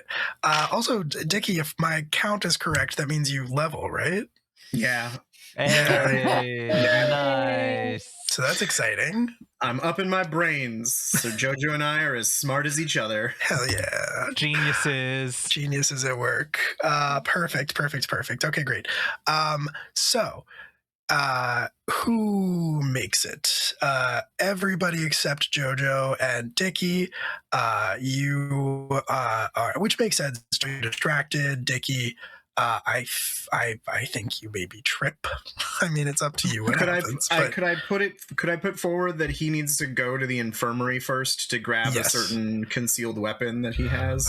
I love that. I think that makes sense. And I think that's perfect. Yeah, what's up? Hey, Dixter, while you're on the way, could you grab the med kit, please? Sure. Yeah. If you got a 7 to 9, which I believe I'm tracking, was Padlock and Edie. See, So you, great. I'm going to impose one of the following on you. And I think in this case, you're just going to suffer harm. So I think that you are both going to take 1 harm just from like rushing to the hold. And I think because the hold entrance is sort of like down next to the engine room, I'm going to call it like there's smoke inhalation, there's debris, there's all kinds of things here that it could be. So that's what it's gonna be for you. A question for you, Will. Yes. So we had a week of downtime. Yes. Right? Okay. So, like, wouldn't you say that the previous harm was cleared? So this is all new harm that we're taking? I think that makes sense. Yeah, I mean, with a week, I think Whole week. We got a doctor on And the a whole ass week, doctor. a whole week. Band-aids. Yeah, okay. All right. We've got orange I'll give it to you. slices. Thank you so We much. got- I'll give it to you. Everything we Thank need. you so much. I would be unconscious. Right. And we Yeah. don't love that. You know what I mean? We don't We're want making- that. We don't want we had a that. week. Well, you don't, Jojo, you don't have to take harm. It's just Edie and Padlock. Fair enough. Because, yeah, you are so busy having this, like, tapped out conversation. Also in a And wheelchair. also wheelchair. And then, Dickie, you're diverting to the infirmary. But the good news is that Edie, Padlock, and Omari, you make it to the holds. You make it to the cargo hold, small as it is, probably filled with a fair amount of stuff that you've accumulated over your travels. Not currently filled with like cargo that you're transporting or anything like that, but it is certainly the only way out. The ramp is currently up, which would seem to suggest that you made it in time. And I guess now there's nothing left to do but wait for her to show up, assuming she is trying to leave. Dickie, you run for the infirmary. And what are you doing there? I'm getting the med kit, and then as requested, and I also have a weapon that my mom gave me, so I'm gonna grab that. Cool. What does it look like? So it's in this old cherry wood case. It's got a gilt hammer and sickle on the front, superimposed over a globe. And inside, it's a small KGB service pistol with a silencer. Yeah, it is. You pull that out of the case, and you hear a voice from behind you. Why? Why? Unnecessary. Says, why did you do it? I think he's startled enough that the box goes tumbling to the floor. The old hinges, I think, aren't able to withstand the force, and it breaks. And he just whips around, gun leveled, because he recognizes the voice, I assume. You do. And it's not that gun is pointed at face, but it's like gun is pointed at center mass, almost just like to put something between the two of them. Why did I do what? Riho is standing there across the infirmary from you. You don't know if she snuck in after you did or if she was just standing in like a patch of shadows. But the jumpsuit that she's wearing has been sort of tied off at her waist, leaving her in this black tank top. You can see that she is covered in like dust and debris, presumably like small amounts, presumably from crawling around in the never been cleaned vents of the Tenebris. Her hair has become disheveled. The space buns are no longer up. It is just kind of like hanging down wild. But most notably, her hands are out to either side, palms up, and there are these two globes of those glowing firefly drones swirling around in each of her hands.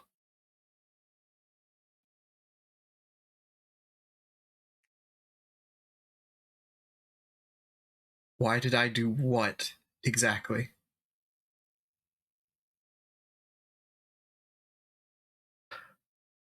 Why did you make it? Was it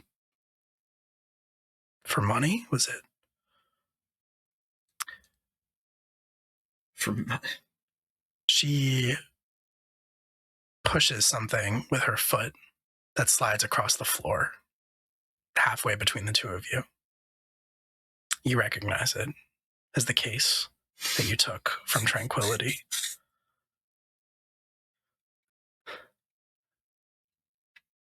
I didn't know what they'd do with it.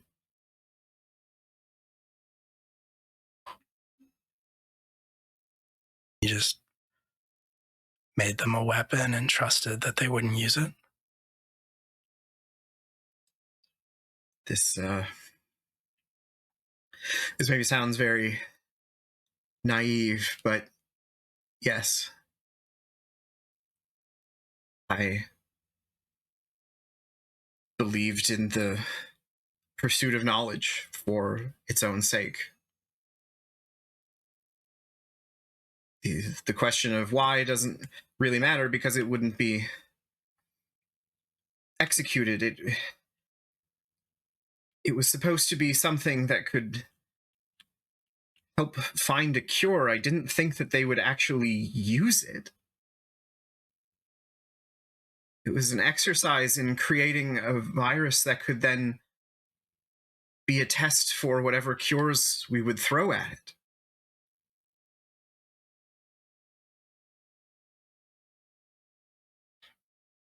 Trusted them.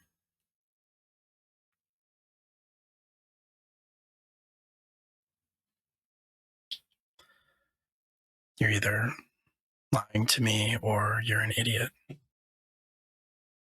I don't know which is worse. Well, Do you have any idea how many people have died?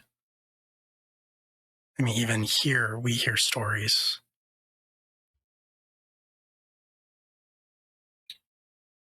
I've heard. I didn't know until recently that it was my project that was the cause of it, but that's why I took it from them. Didn't want them to have access to it anymore.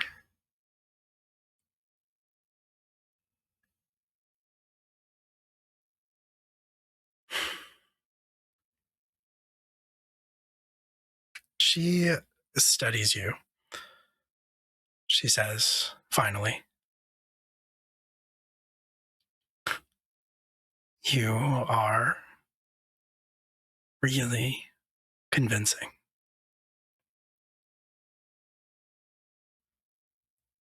I would probably be inclined to believe you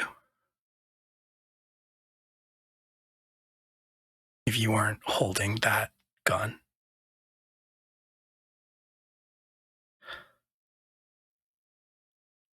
She, I think, is gonna sort of drop low and run at you. Great. Great. With those fireflies sort of like buzzing around her hands and kind of taking on the rough shape of a pointed object. It's not necessarily a knife exactly. I don't think it looks like anything as much as it looks like the energy swords from Halo. Yeah. Yeah. Okay, that's great. Do I have time to activate a comm while all of this is going down? I think you have to make a choice. I think you could make a comm, or I think you could defend yourself. I think Mom's lessons are going to override, and it's going to be a defense. And then hopefully we can get enough space to put some distance between us and maybe sound an alarm or something. Well, then, Dr. Courtney, roll to get in a fight. Great. That's with spine. I have the ability to roll with brain instead. Ooh, all right. Let's do it. The brain that you just upped by one. The brain that I just upped, and I'm really glad I did, because that's an 8 plus 3 is 11. 11. Oh, God. Damn, incredible. All right. Cooking with And I gas will say, here. before you narrate, he's not trying to kill, but he's definitely trying to get her out of the fight. So it's like we're shooting at a knee or the hand that she's maybe controlling the drones with. Just something that can get a pause. It's non-lethal. He's really trying to not hurt beyond what he can. I understand. Welcome on in, Raiders. What a moment you have chosen to come in. Thank you so much, Chaotic Wholesome. We are having a tense moment. You're probably getting ad blocked at the moment, but you'll be in shortly. We are having a fun time here at this moment. First and foremost, I think what is going to happen is that those of you in the rest of the ship, Jojo, as you are racing to get to the hold, so you would be closest, and also those of you in the hold, hear a gunshot. I don't mean to step on my own toe, but my gun is Yeah, that's fair. He did say that. He sure did say that there was a silencer. Sure Wow, I did heard say something that might be a gun, but is feels doesn't Did sound Dickie just exactly- drop a bunch of books on the floor? What was that? Because we all know that silencers don't silence the gun. That's a myth from like James Bond. It sounds like something that's not like a gun. Correct. Right. We So all- you hear I can't talk. You hear Dickie dropping a bunch of medical books on the ground. Oh no, his books. I think He'll need those. Here's what I'm going to say. But okay. Fuck the three of you in the hold, I guess. So sorry. Jojo, as you are going to the hold, you hear a pop, and you see the light of gunfire from the darkened infirmary. Mediacom shots fired in the infirmary. Hell Wow. yeah. Hell So yeah. smart. Why didn't I think of that? We got there. We got goddamn. there. Starts rolling. Okay, yeah, I think you were pretty close to the infirmary, I'm going to say. that Yeah, since you were passing the infirmary to get down to the hold, so I think you actually are like going by it when you hear the noise and you see the pop of light. What do you want to do after you call it in, Jojo? Yeah, I think she starts rolling to get there as fast as possible. Like, this is all the worst case scenario that could happen, so she's just going to try and. I think you're right there. So mainly it's, are you going inside? Oh yeah, for sure. Okay, cool. Yeah, the infirmary door slides open, Jojo, as you approach it. It reads you approaching. Inside, even though it's a little bit dark, you see Riho crouched. Actually, you see Riho on her back, hand up to her chest. There is blood spreading out. The nanites are still present. The fireflies are still there, but they're behaving a little bit erratically. They're behaving like her thought processes have been disrupted, probably with pain and blood loss. Standing across from her is Dickie, holding a KGB service pistol with a silencer on it that is smoking. First thing she does is throw herself out of the chair and crawl to get to where Rio is, and is just going to try and patch her up. It's probably useless, but she will cradle the body in her arms. If the nanites start coming, she doesn't care. They can cut her up, scrape her, it won't matter. She's going to try and apply pressure to stop the bleeding. She is seeing one of her own is down. Because of your experience with technologies, your knowledge of Shinshoku, same for you, Dickie, because of your medical expertise. In the days before nanotech was regulated, there were basically two classifications. There was internal nanotech, like what Padlock has, that makes you stronger, faster, heals you, things like that. Then there was external nanotech, like what Riho has, like what Shinshoku have, which does not make you stronger, does not make you faster. They're designed for infiltration, hacking, things like that. She does not have the ability through her nanites to heal the way that Padlock does. She is bleeding. And even though this was meant to be a non-lethal shot, you don't know how much time she has left. You are in the infirmary, Padlock. However, if you are trying to help her, I'm sorry, not Padlock, Jojo, I think you realize pretty quickly she is beyond your ability to help. She'd need a doctor. She looks up to the doctor with smoking gun. And I think we flash back to the moment where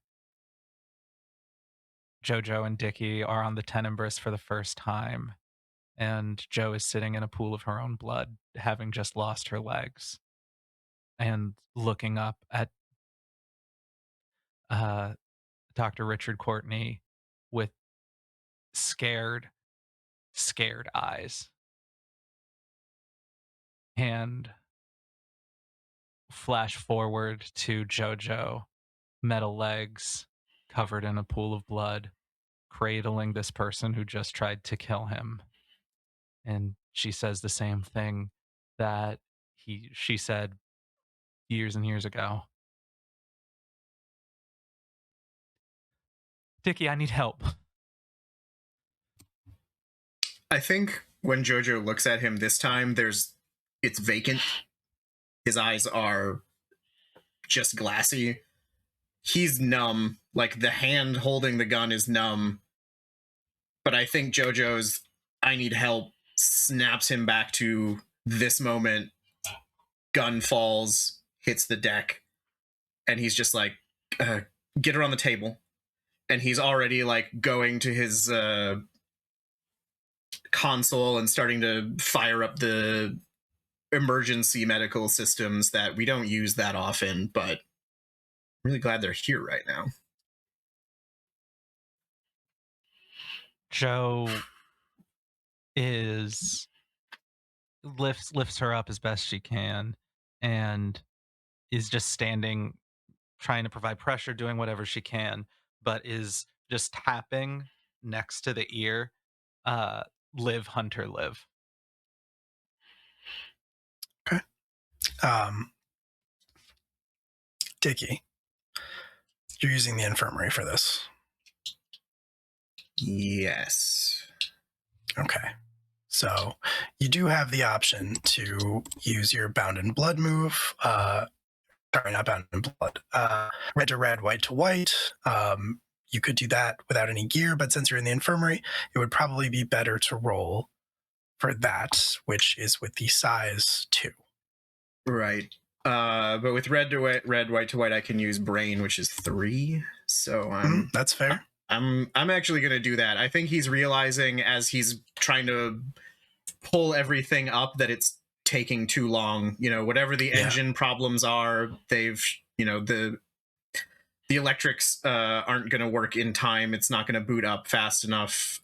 So I think he's just rolling up his sleeves, grabbing the med kit that he was going to use in the cargo hold, and just basically using whatever field instruments he has. And in that case, it means relying on Jojo a bit more in terms of, you know, hold her down, make sure the light is right. And I think he's, you know, basically going to remove the bullet as if he can and try and make sure to, you know, stop the bleeding, disinfect, whatever. Absolutely. So that's a 14, baby. Hell yeah. All right. That is 1 harm healed. We're not really tracking it for Riho necessarily, but it is enough to stabilize, certainly. I assume that there is some field anesthetic involved here, morphine or equivalent, and so she loses consciousness very quickly and is just out of it. But you do perform some immediate trauma surgery, emergency trauma surgery, and you do remove the bullet as she is going to live. I do think as he's working, there's still a moment where, as she's losing consciousness, it feels important to apologize as I'm going to save your life, but I am so sorry that we were at this point. Yes. And likewise. Likewise. I think there's a moment where you hear your mother's voice. Because you're the only one that could save her. If you failed, all of your problems would go away. Mama didn't raise a failure. That's fair. You do the right thing, despite this sort of like dark, pragmatic voice in your head that sounds a lot like your mom telling you that you could just let her die here and no one would be the wiser. No one would blame you for it. As you're finishing up. I would blame me. You would. No. As you're finishing up saving her, finishing up surgery. About partway through, I think the 3 of you arrive, running up from the hold to the infirmary. You see the scene inside. You see Jojo standing alongside. Jesus Christ. You see the scene inside. Jojo standing there alongside Dickie as he's finishing up surgery. Riho's in the bed, bandaged, the sort of black tank top and torn off. You see that.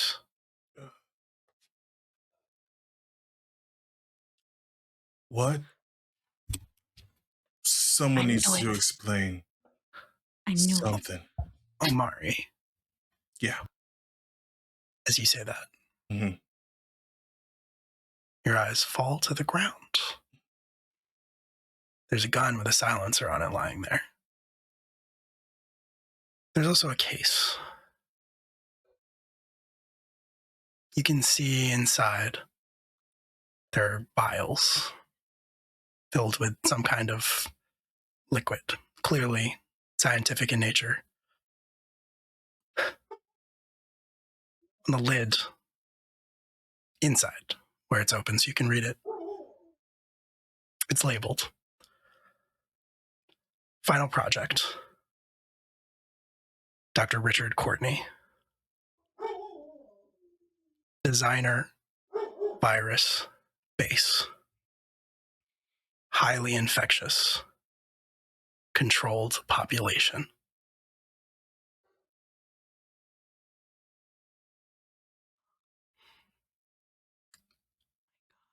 Dickie?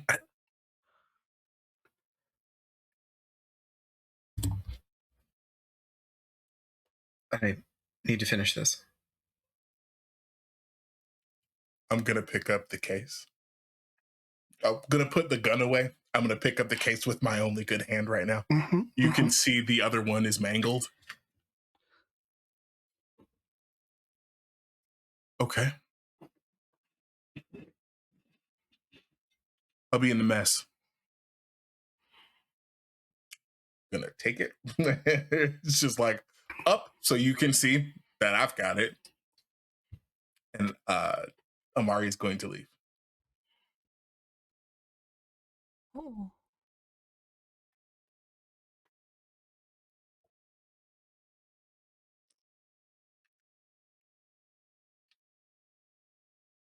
How long does it take to finish the surgery after Omari leaves?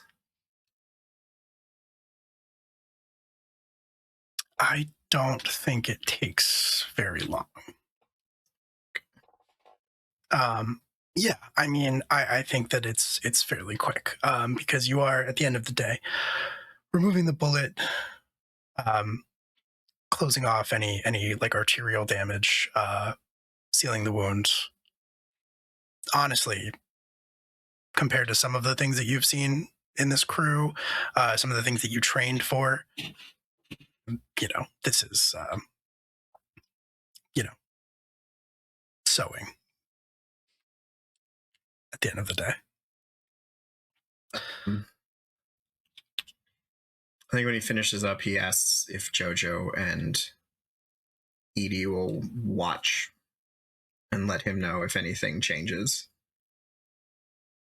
And then he's going to grab the rest of the med kit that exists, because he did note Omari's hand being fucked up in addition to the, conversation. I'm not sure which is going to be more painful, but I'm going to go rip that Band-Aid off and put a different Band-Aid on.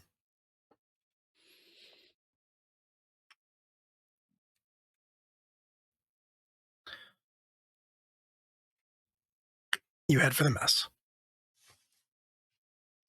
Edie, you and Jojo stand watch over Riho. Padlock, what are you doing? I don't want to be nosy and go up to the brig or wherever they are at the mess. Okay, all right. You head for the mess. Edie and Jojo. After a few minutes, shortly after they leave, Riho is going to wake up. So the drug sort of starts to wear off, or maybe it's the pain, or maybe it's her training. It's hard to say, but she wakes up a little bit sharply, tries to sit up the way that, an animal responds to a perceived dangerous situation, even if it's injured, just on pure instinct. I wouldn't do that. Don't want to tear any of your stitches none. That too.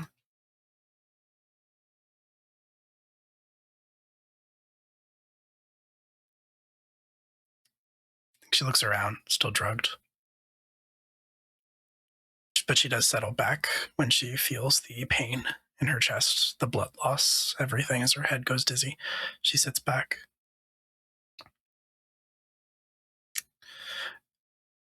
And she's not looking at either one of you. Her eyes are closed.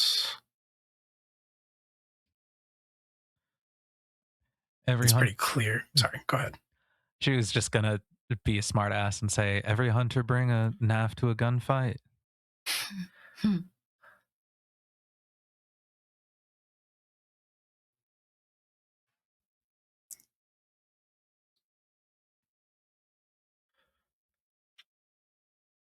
Can kill me if you want. I know I can. That'd be easy. And yet, Think he could have let you die. Would have solved a lot of our problems, honestly.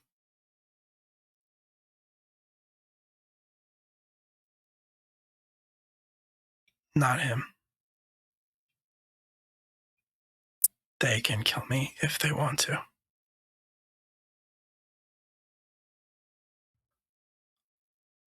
I know what it was like for you. I know what it was like for me.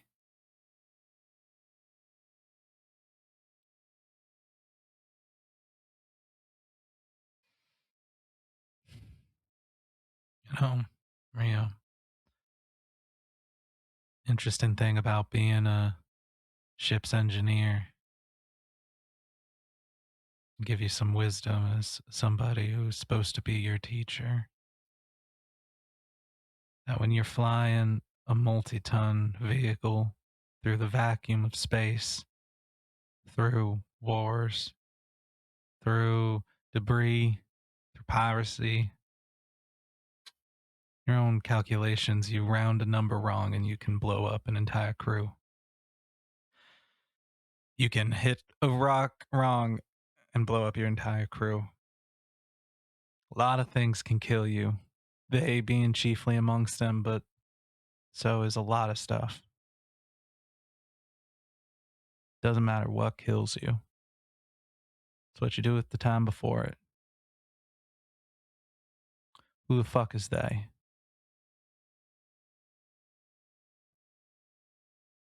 You? Look, I know you think we're murderers, but we ain't.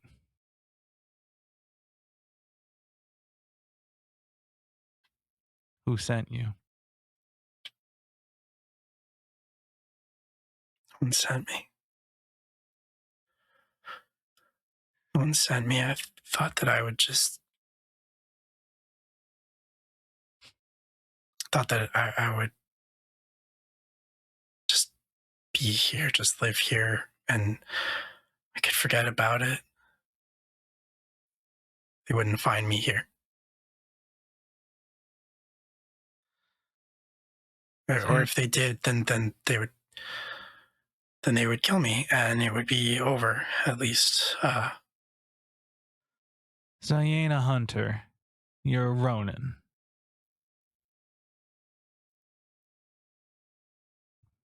You ain't got nobody.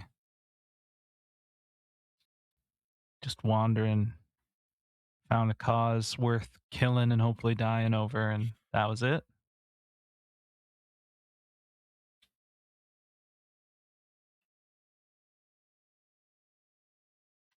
All right. Rio, congratulations. As formal representative of Tonga Mahara 4, I can formally say that when your heart stopped, you died for your cause. Now, the murderer you tried to kill failed to kill saved your life, restarted that heart. So now you've got a whole new chance. You ain't gotta live this vendetta.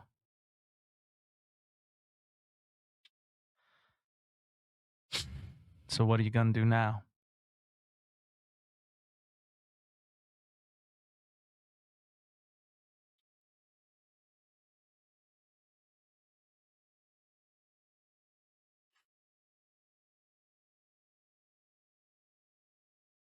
Any suggestions?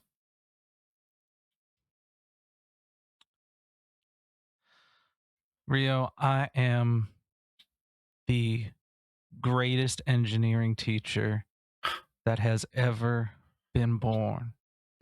I can make a paperclip fly at the speed of sound.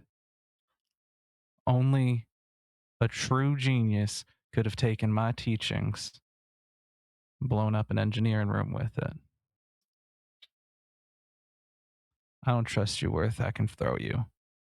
I barely trust you as much as I can currently race you. And you ain't ever stepping foot in my engineering room ever again.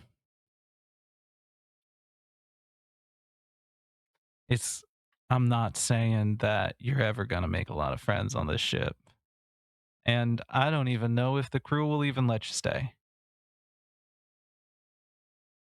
Sometimes that hurt means that you have to go and find your own path. But what do I suggest?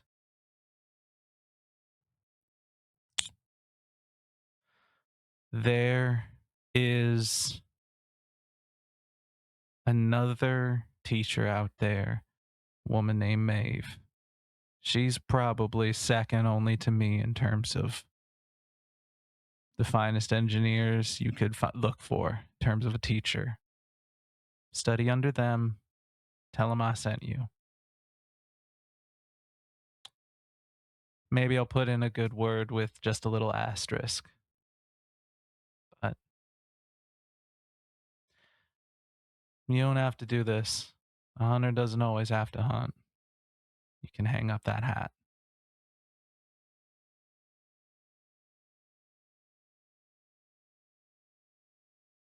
Why would you do that?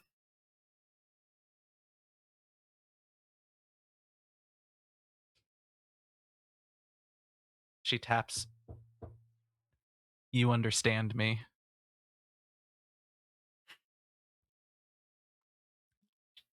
I haven't been able to talk taps in years, so maybe it's just nice to remember I can still use it.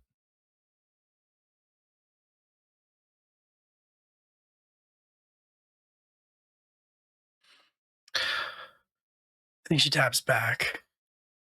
Another common Venter saying. An imperfect translation that only JoJo understands.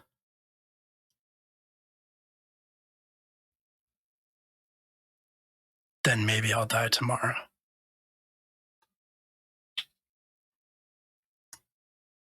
And I think that's where we're going to end this episode of Nephilim Tenebris.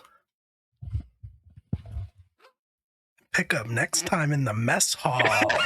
In the mess hall. A happy the mess conversation to be hall. had for sure. Yeah. Everything is So, gonna be so fine. so So comfy fine. and cozy, and nothing was bad gonna happen. It's fine. No, It's totally All- fine. all three participants with equal stakes in that conversation. Mhm. Yeah. Yep. Fortunately, one of Omari's shooting hands is not up to snuff, so that's good. Yeah, that's so true. You know, That's that feels good. And It's probably for the best for you. hey, and if Padlock's there, we know that any harm to Dickie triggers Murderbot rage. So all What is good that? there. This We is all have good never, there. we've never settled that choking. Never. Absolutely settled it. not. Holy Never ever. We've been shit. rocking that shit for a minute. It's amazing. Unreal. Incredible. All good. Incredible. It'll be fine. It'll be just fine. I can't wait. Tune in 2 weeks. Next time on Nephilim Tenebris. It'll be a mess in the mess hall. Looking forward to it. Mess. So good. So good. All right. Well, thanks for hanging out, everybody. We had a lot of fun here tonight. We're so back, baby. So back. Yeah, we've been live from the apocalypse. This has been Nephilim Tenebris. Thanks so much for everybody who hung out and watched and chatted and all that good stuff. We're going to disappear in just a second and raid somebody. But before we do that, we're going to go around and do outros. Everybody's going to tell you a little bit about who they are, where you can find them, what they got going on. And then if we are quick enough, we'll probably try to hop over and raid Entropy Emporium. But we'll see how that shakes out. Alex, do you mind kicking us off? I don't mind kicking us off, Will. Zero hostility to kicking us off. I'm Alex. I was Dr. Richard Courtney this evening. Apologies in advance for next week and for everything that happened this week and all of the things that happened in the previous times. Not much going on in my life. The world is really bad. Take care of each other. Fuck ICE. Free Palestine. That's it. Thanks, guys. 2 for 3 ain't bad. Yeah, 2 out of 3. You didn't say go birds. You hate birds. And I that's a do shame, I hate think. birds. Objectively, that's why Yeah. I'm making a documentary about the Thunderbirds, because I hate it so much. Incredible. Eli. Oh, hi. I was Eli. I was playing Padlock, who's totally normal. Okay. I'm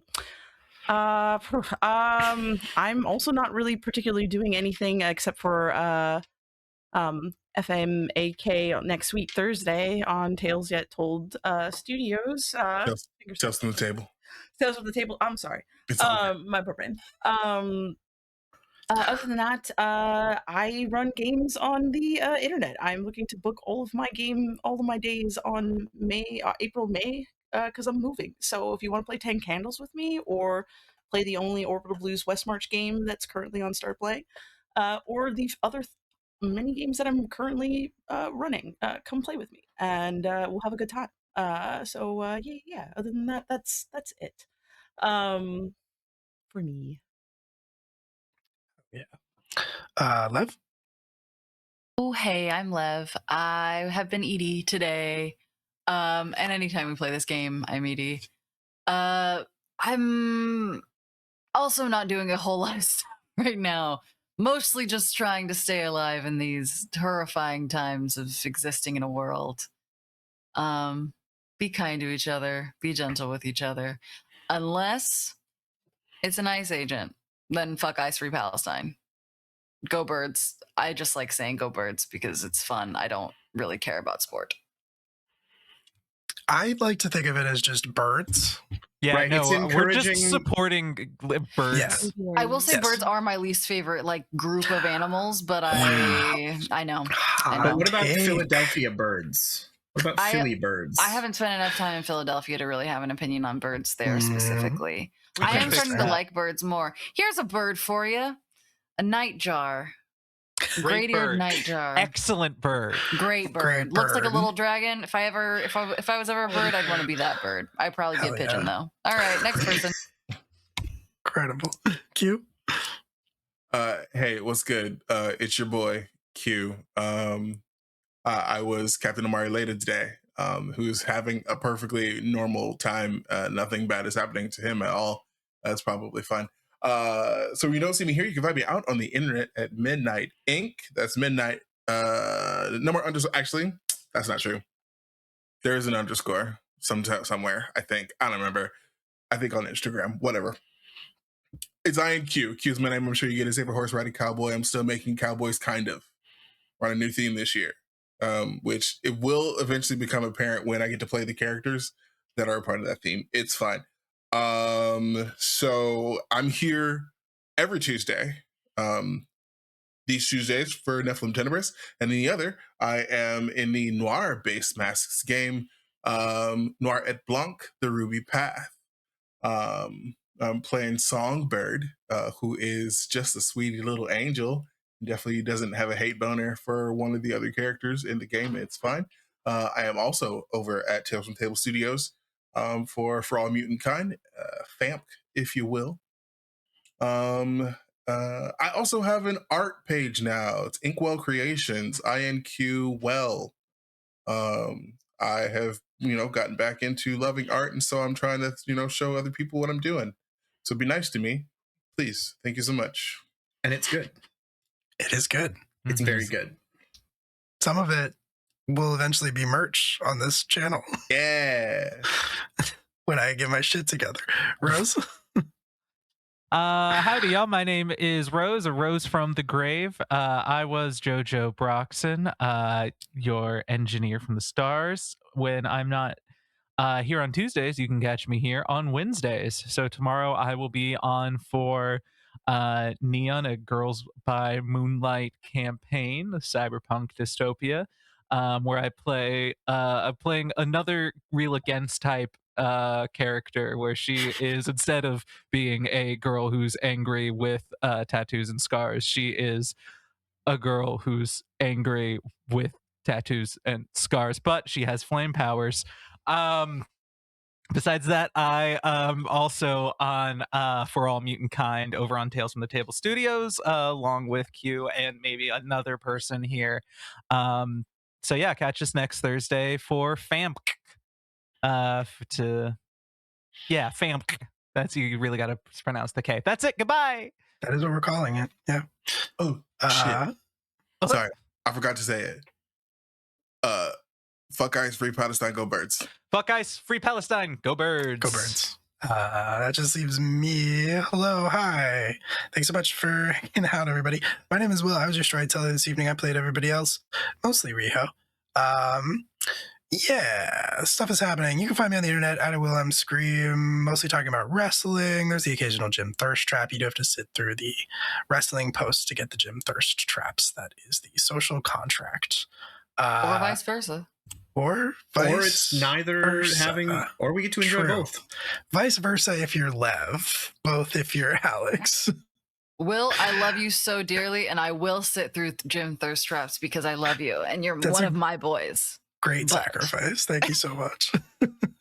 I'm on the other side from Lev. Correct, yes.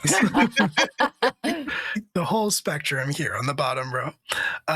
Tomorrow, come back to LFTA for Neon, the aforementioned Girl by Moonlight game, Cyberpunk Magical Girls in a Dystopia. And then Thursday, I'll be over at Entropy Emporium running God Complex, another Girl by Moonlight game. This one about making the corpses of dead gods into mech suits and fighting fallen angels and stuff like that. Next Tuesday, here on LFTA, Noir et Blanc, the Ruby Path, our Noir Masks game. First episode premiered last week. Very excited to get back to that. And then Thursday, Fate's Willing, FAMP, the aforementioned game, where I am there playing Q's character's other half. Unfortunately, we were not fast enough to catch Entropy Emporium. Actually, let me do this. And there's more stuff that I should say. If you're not already following the channel, you can do so on Blue Sky. It's the only social platform that we use these days. Or you can join the Discord community, which is a great place, full of great people. Unless your Discord account looks like a scam or bot account, because I have just started blocking them as soon as they show up.